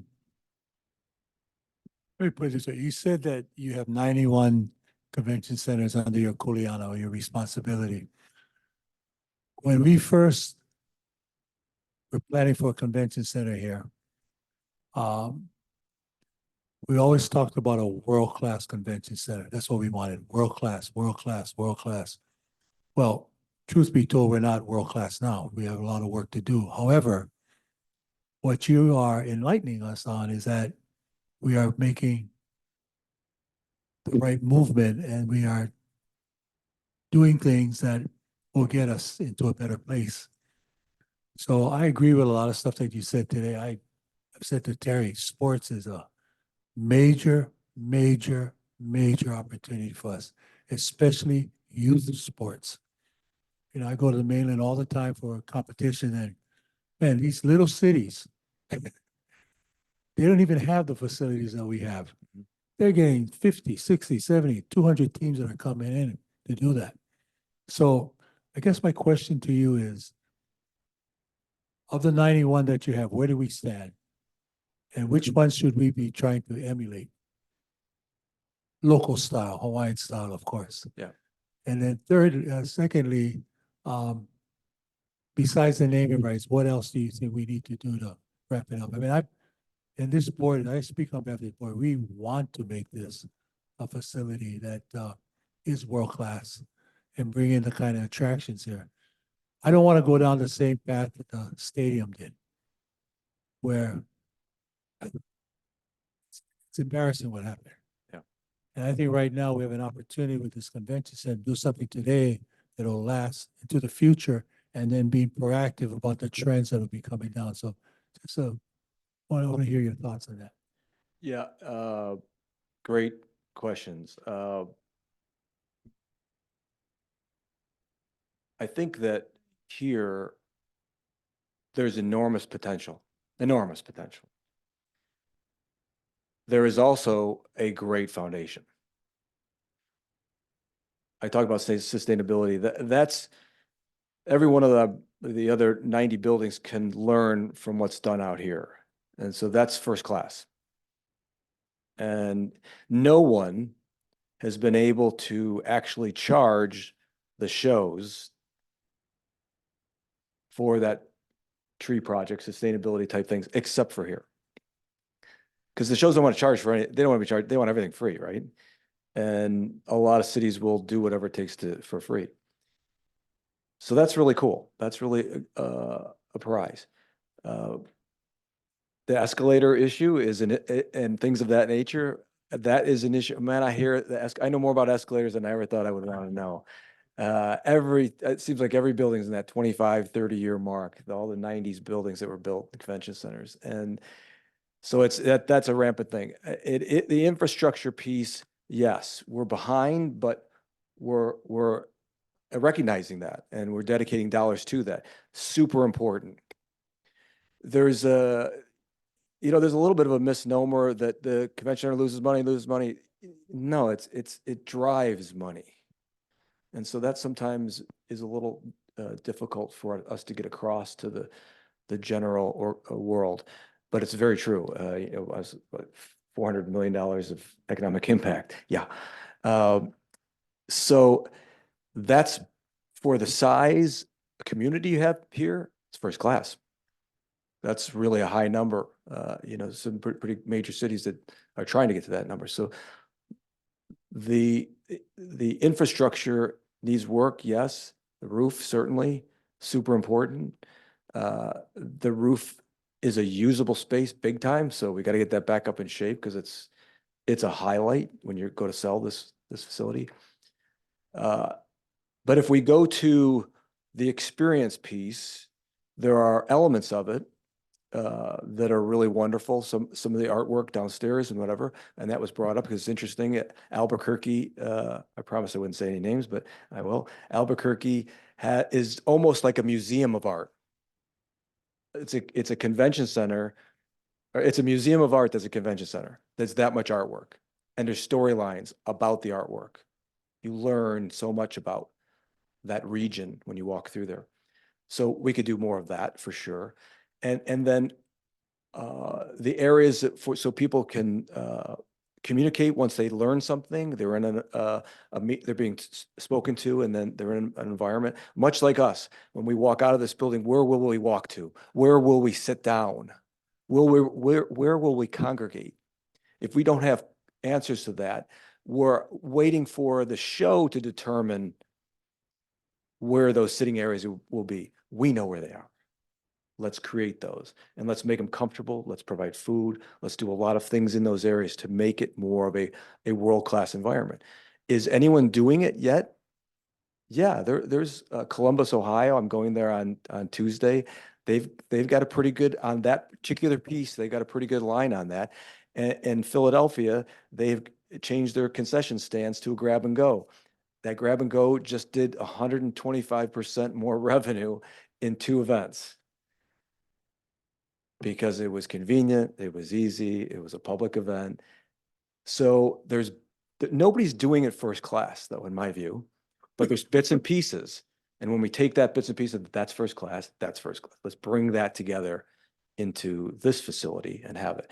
Digital activations, big opportunity. Digital screens, selling sponsorships. I mean, often there are banners hung that are sponsors, and there's signage all over the place, but those have waste. They're not sustainable. The digital is better, more equipped. It can be live. It can have sound. It has so much more appeal to it. Again, when a show comes in, they see that they can sell those to sponsors. There's significant revenue. I want to go back to that place. And in fact, the guy that's ahead of that is coming here on Monday. Because I told him to. Get out there. So that's, I hope that helps answer it, but there's a lot of opportunity, but it is all about that experience. Thank you. Members, questions?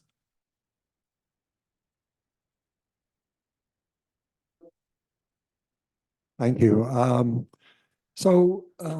There's a universe of competitive locations, and the information's generally proprietary, not always available. In the constellation that you operate, the 91 units, again, proprietary information, but you have oversight, or you know what's going on. It'd be very helpful to this board if you were able to provide us with a brief memorandum of where we fit competitively in the stage, so we have talking points when we're working with members of the community, especially the legislature, of what we're doing right. Where this is not just a credible facility, but it's a credit to Hawaii.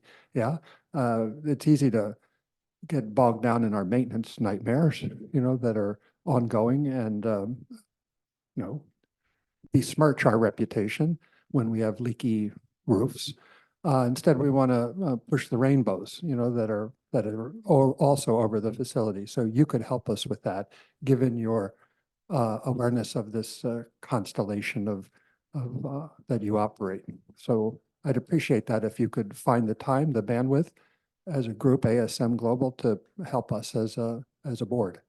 Happy to. I would love to do that. I can certainly prepare something, start doing some research, work with Terry and team, Mary. I think that's it's not a hard job to do. This team here is incredible. They've got a lot of the parts and pieces. They've been held back by money, but some of the things I point out are like the digital piece. We often invest in the digital signage, et cetera, and then find those sponsors to help support it. So that's a way to get it self-funded in a sense. Just takes some time to do that, but it works. And that's a good opportunity to do. There's ways of partnering with the food service too. Levy here is excellent. Partnering with them to say, hey, this is what we need done in order to improve the dining experience, if you will, or the grab and go type, or whatever it is. But yeah, I'll definitely take that advice. Yeah, thank you. That was a great presentation. Appreciate it. I was just on the experience side, I was really surprised to see wellness so low, because I feel like we're like spoon-fed that wellness is like the most important thing for millennials and everything, but yeah, I thought maybe the same it's thing. baked in somewhere else, but it just seems Well, it's weird. because some of the others don't care at all. Yeah, that's true. I do, but the guy I look at in the mirror that looks like that guy, he's not really caring that much about it. But the younger folks are a lot. So, which is why it even made there on the list. There's many other things that were just, under 10% or whatever. But definitely is a riser. That the hush hub thing is a concept San Francisco's airport has done, which is we're not going to make general announcements all over the airport. Okay, we're not going to do dong. The time is 5:30. You know, we're not doing that. We're gonna only have announcements when it's in that small area, so that people can do work when they're in the airport. And we need to be doing that. We need to have places where people can do Teams calls, Zoom calls, et cetera. Because if we don't, they go back to their hotel and then we lose them. And they don't come back. So while we want them doing a lot of other things in the community, we don't want them doing that when the event's going on. We want to keep them here. And we failed in that manner, I think, in creating understanding that I mean, it happens to me all the time. I'm in an airport. I'm like, oh my God, I have to do this Teams call and I got to find a place that's quiet, that sit down. And it's hard to find that. And we have that same thing happen here. And if your hotel's within walking distance, you're going back to the hotel. So, but it is the wellness piece, meaning quiet zones, things where I can get away from the traffic piece it's on one of the slides, Hush Hub. And I haven't, it has not been done yet. I've seen it done in a Sheraton hotel in Denver, which was interesting. And what they did was you slide your credit card in and it lets you in and it just ticks off the time and charges you whatever. It's a pretty smart idea. Members, any other questions? Sure, if I might, from sort of in the capacity that I'm working in, you know, one of the things that I think would be interesting as you folks learn more about the tree planting and the carbon stuff, you know, I think one of the things that we have an opportunity is if your ASM managed properties want to implement a similar program, could Hawaiʻi be the place where those centers planted trees if another program doesn't exist in their locality? So as not a means to create sort of a competition or steal sort of business away from those local areas. We'd love for those trees to be planted here. That's sort of the first one. That's a good idea. I like it. Yeah, and then the second one I was thinking about is, you know, you folks were talking about immersive experiences, digital signage. One of the opportunities I think, Terry, you were thinking about was LED walls, right? And as you know, we had Van Gogh that was incredibly successful. Those are means by which to create non-traditional revenue, but would also be significantly helpful for FestPAC coming up in June. Just a pure plug. If you guys want to do that, you know, I think about it in the context, sorry, I got to, as the ARA chair from the commission side, I had to. But I think one of the things that it's akin to for me, board members, is when we bought the sports courts and the opportunities that investment of, I think it was about $1 million when we bought the courts originally. Think about the books of business that we now have in a recurring way that have continued to come to the center and has grown over time. I think about these LED walls and digital signage and those immersive experiences you noted, I think it was something like 64%, really help us not only from the perspective of signage and non-traditional revenue, but we're able to bring some of that outside in and we're able to create these really immersive experiences. So thanks, Chair. Good ideas, Kalani. Thank you. Member Arakawa. Hi, thank you. Great presentation. Since Kalani plugged FestPAC, there's another festival that that brings in 45,000 people in 2 days, right? Wow. And every year, Terry suggests things exactly like what you suggested, right? And not only did that festival do the tree planting, but they did Genki balls, which is cleaning up the alawai by throwing in, I guess, you know, microbes and things like that to clean up the alawai. And so that's another sustainability thing. But would you be open, like FestPAC could be the first opportunity, but would you be open to looking at that major festival and giving your ideas that could be used in this center in the future? Like Terry recommended a number of things, maybe a theater, and she's working on that right now, showing movies during quality movies during the time of the festival. Other things, expanding the opportunities to showcase Hawaiian performances and Hawaiian goods, right, in a festival situation, and other things, and you know, live streaming. She mentioned that. So this year we are going to do at least 3 things recommended by, not we, the festival is going to be doing at least 3 things guys. that were recommended by your staff, the convention center staff, as experiments. And, you know, it involves going to very interesting areas of the festival and doing live interviews of people and their reactions and live streaming that, keeping the material for future use, not only by the organization, but by the center, also for marketing.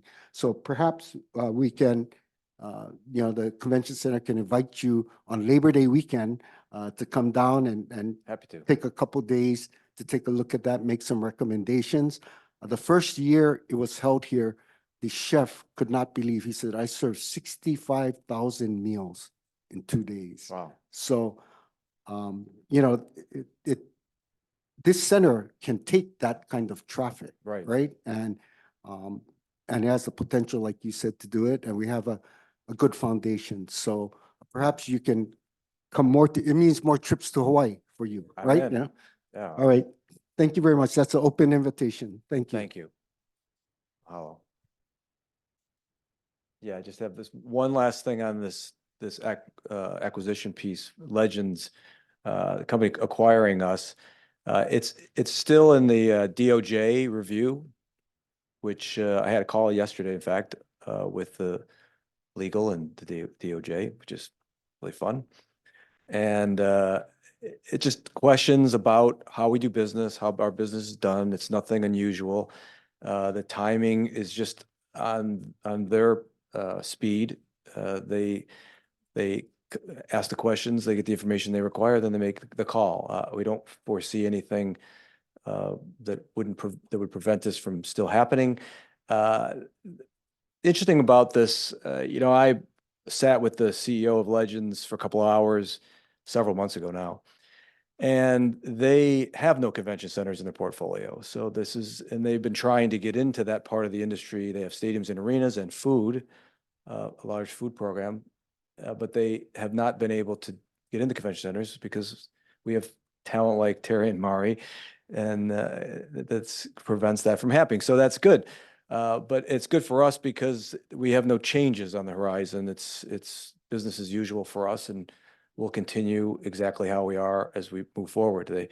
They're anxious to learn on what happens in convention centers, how they can apply, and vice versa. I will tell you the food area, we also provide food like Levy and different markets. Their food service is very high end. The story goes, when the Dallas Cowboys, Jerry Jones, built the first $1 billion stadium, he looked around and he did not see anybody that had the quality level that he wanted inside this stadium. And so he built his own company. And then he joined up with Steinbrenner family and the Kroenke family in LA. And so they do some big, very lucrative stadiums and arenas, et cetera. They don't do any convention centers, that they do want to learn and they want to be involved in it. So I think it's all good for us, for my division. And I think it's good for the company. It makes it much stronger and more efficient, and hopefully provide more capital to do things like we talked about today. Because ultimately, if we together can do things and provide capital, and that you make additional funds on, and then we can also make additional funds on, it's a win-win. And the digital pieces and those types of environments are exactly that. I mean, if there's money needs to be put in, we can put up capital. If we can hope get some of the sponsorship money, pretty easy deal. So I'm looking forward to it. I'm pretty bullish on it. So probably about June, maybe, it's going to happen. So Okay. yes. Well, thanks for the updates. It's good to know. Excuse me, Chair, is Legends a publicly traded company? They are. Well, I'm sorry. They're a part of a PE firm, private equity firm. And you said Jerry Jones was part of the ownership? Yeah, he was. So is. as long as we don't have a failing franchise underneath our money-making stadium, we'll be fine. Yeah. Well, you know, it's like the difference between dollars and winning. You know, some people like to win, others like just the dollars. So yeah. Okay, enough editorializing here. Chiefs, Spurs. I saw the Chiefs shirt on it. You got it. Thank you, Dan. This has been very enlightening. Thank you very much for this continued partnership. We appreciate it and come back anytime. Thank you. I will. Mahalo. There's a Samoan community event I want to talk to you about too. Sorry. Let's I'll go to Lynn. You've been waiting so patiently. Our next item, item 13. Good afternoon. Can I share while the other one's up? Yeah, there we go. We're pulling that down. Thank you. Let me go ahead and get this. Moving forward, here we go. Can everyone see my screen? Yes. Great. Oh, forgive me. Hold on one second. Well, good afternoon, Chair, Vice Chair, members of the board. It's a pleasure to be here today. I have loved being part of the conversation. Last isn't always bad. It's great to see the passion that everyone has and the dedication you all have to move our destination forward. And there just seems to be an energy and a momentum that I'm in my short career with Hawaii, it just seems to be really growing, and I'm excited to be a part of it. So thank you. Today, I'm going to talk a little bit about MCI, what's going on in Q1. We just finished up our first quarter. My focus today is going to be about February and our February production. But first, I want to get started on our staffing updates. Thank you again to Danielle and Eva for pushing forward the funding for the citywide sales position. We are in the final stages of interviewing a candidate. Actually, Terry has one of those final candidates that she is interviewing tomorrow. So hopefully we'll have an offer on the table for that position the week of April 8th. We are welcoming Tom Castamont April 8th. He is hired and onboarding that week and is my replacement for my citywide role. Moving on to single property sales, we are currently interviewing for the West Coast position and are in the middle of those interviews. Hopefully have a candidate selected by the week of the 15th of April.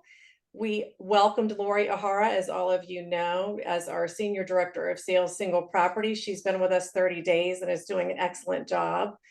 Having her support is really going to be great in leading the single property team and those efforts there. We are in the final stages of hiring our client services manager. We're in the final negotiations and hope to have that completed by the end of the week or Monday at the latest. So lots of good momentum and staffing, which will help with our production and getting our numbers increased. Our team has been on the road. Kathy Dever attended the Hospital Association and Bar Association partnership meetings. Bar Association alone does about 200 meetings, and it's a good opportunity for Hawaii to get in front of their meeting planners. Chris was at AIM with a lot of our hotel partners in February, a meeting that attracts the incentive planner. In partnership with that, they went on the road and went to Sydney and did Oana lunch, which brought in together key incentive planners with our partners, and we're spreading aloha with those customers. I was at the CES CEO board meeting in Savannah in February, which highlights the partnership that we have with a lot of our scientific meetings. Just alone in that room that you see right there of us sitting down to dinner is represents 155 million in contracted future business for Hawaii, economic impact. So a great event for us to be attending. Our client services team did 3 sites in the month of February. American Pediatric Dentistry is looking at us for 2029. We had Fisheries and Computing Machinery that is with us this year and doing pre-planning sites. Lee Conching actually attended the American Society for Transplantation and Cellular Therapy in San Antonio. These pre-promotional trips have faded out in a lot of other destinations, but for Hawaii, it's so important for us to get there a year out, really educate the attendee, promote attendance in our destination for the next year. This group is going to be with us in February of 25. And Lee actually takes time to go around to the exhibitors to make sure that they are committed to coming to the destination. If they have questions about shipping, making sure that they have all the tools they need to commit to that following year's convention. Strategic partnerships are so key. As we've talked about in many of our meetings, we have several strategic partnerships that we committed to last year that will move forward through this year. But this just in February, we've committed to Site Classic, which will be in Maui in 2025 and driving more incentive exposure to Maui. Kathy Dever was the initiator and closer of this opportunity. So we're really excited to add that to the strategic partnerships. We also just hosted a webinar that was focusing on, again, regenerative tourism. We had about 189 attendees from 31 countries attend that meeting. So lots of great exposure there. I did want to highlight Helms Briscoe, one of our strategic partnerships. We have a webinar coming up with them next week. They have 1,400 associates, globally in 60 countries. We do get a lot of business from them, and they are dedicated. We just had a meeting with them a couple of weeks ago. They're continuing to keep our banners up on Maui and the information on their intranet that is distributed to their entire all of their associates. And it's just the MCI marketplace is just a really great partner. Our clients are really wanting to see us succeed, and it's just great in everyday conversation. So I just wanted to highlight that. Another new opportunity, we're partnering with Marriott on Meet with Momentum. That's an event that's going to take place this May. We're one of their key sponsors. It's going to bring in about 30 corporate and incentive clients to Maui. Citywide production. Sales production, new events, and consumption is obviously groups that are on the books. As we move into talking about production for both citywide and tentative and single property, our tentative room nights are strong. We're up 9% for tentative room nights for citywide. Citywide definite production was down, but I can tell you in March, we just closed two groups in 24 and one group in 25. We've been talking about Dido and the success of bringing that to the destination. That just licensed, and we can't count that production in our numbers until it moves forward. So this morning I got that call, and I can't wait till March, the meeting next month, to tell you about it. So I wanted to share that. The Asia Oceania team is doing an exceptional job. The three groups that we brought in represent 18,000 room nights and 40 million in economic impact. So you're going to see those in my report next month, and which will show our quarterly production. You can see that our pace is, again, we're enjoying a really short-term booking pace, and it's continuing. So as we talk about future pace and 27 and beyond, I know that this looks a little daunting, but we are making up that in our short-term production, and that's happening in citywide and single property. We have four verbal definites right now that we're working to close. Verbal definites basically mean they've selected Honolulu, and we're working on their licensing agreement for the building. In those four definites, we have two of them that are in 25. So in this next slide, we're going to start seeing these events increase in 24 and 25. I'm not concerned. I think we're going to really hit the numbers that we need to by the end of the year. 26, we still need to get that timeline for the construction on the rooftop. We need to get that done as soon as possible. So I'm really looking forward to seeing that schedule so we can push that messaging out to the clients, and also our sellers will have more confidence in that. One of our verbal definite groups is in 26, and we're just kind of holding tight, waiting to see whether or not we can move that one forward, or if we have to try to push them into a future year. Single property production. Again, we're doing very well on the tentative room night. We're right on pace. We're over pace and 10% above. We are down in single property definite room nights, but we did just close in March 8,700 total room nights in production. That represents about 13 bookings. So we're headed in the right direction there. Our pace is down in 24 and 25. What are we doing to take a look at that? We're gonna hire that citywide seller, not citywide, excuse me, the single property seller on the West Coast, which is a key feeder market. And that position has been empty since December. I think getting that position filled will really be able to move that momentum. Lori O'Hara is actually taking on that market right now and helping to drive some business that way. Secondly, we're revisiting our current incentive structure to see if we can move some of our incentives to mid-year to get that momentum going a little bit sooner and get a shot into our production. And we're also reaching out to all islands and identifying need periods so we can take a look at the tentatives in the funnel that we have right now, which is really strong, and see how we can use that as additional ammunition to, book more business into all islands. If you remember last month, this was, you can see our tentative room night production has grown significantly. We have some increase in the island of Hawaii and Oahu production. Again, really looking forward to our quarterly report. As I've talked to some of you, in my world, in the MCI world, production really increases on the quarters. It's when our team, when clients and salespeople are aligned to get those contracts in. So looking forward to that. Mahalo for your time, and I look forward to questions.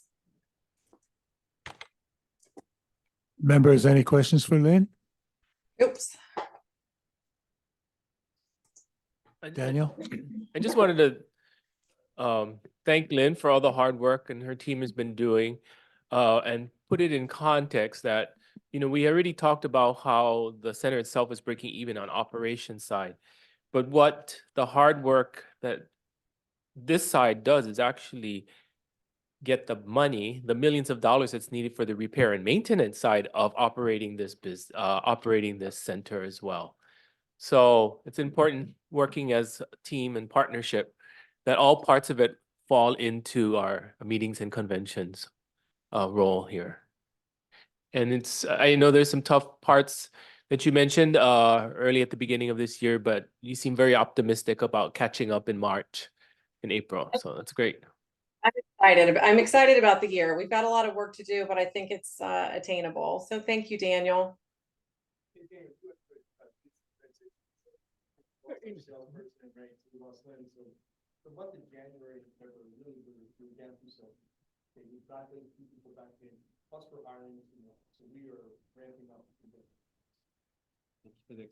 you for the explanation, Tom. Lynn, thank you again. Appreciate your enthusiasm for the work that you do. Mahalo, Chair. Thank you. Members, we now move to the last item on our agenda. And that we'll turn it over now to Branding Standing Committee Chair, Chair Miyasato. Okay, hey, thank you so much. Can you hear me? Yes. Yeah, so actually this just an update on our last Branding Standing Committee meeting, which was yesterday. What we're going to try to do is incorporate, as Daniel demonstrated early on, the 1 year, 3 year, and 5 year plan, and incorporate that into the plan moving forward. A lot of discussion about how we've pivoted a little bit, not far away from Malama, but maybe the next generation of Malama through the Maukau campaign, and using the Branding Standing Committee to be the sort of clearinghouse for recommendations to the full board. So more to come on that, but I just want to thank you for giving me the opportunity to update the team on it. Absolutely.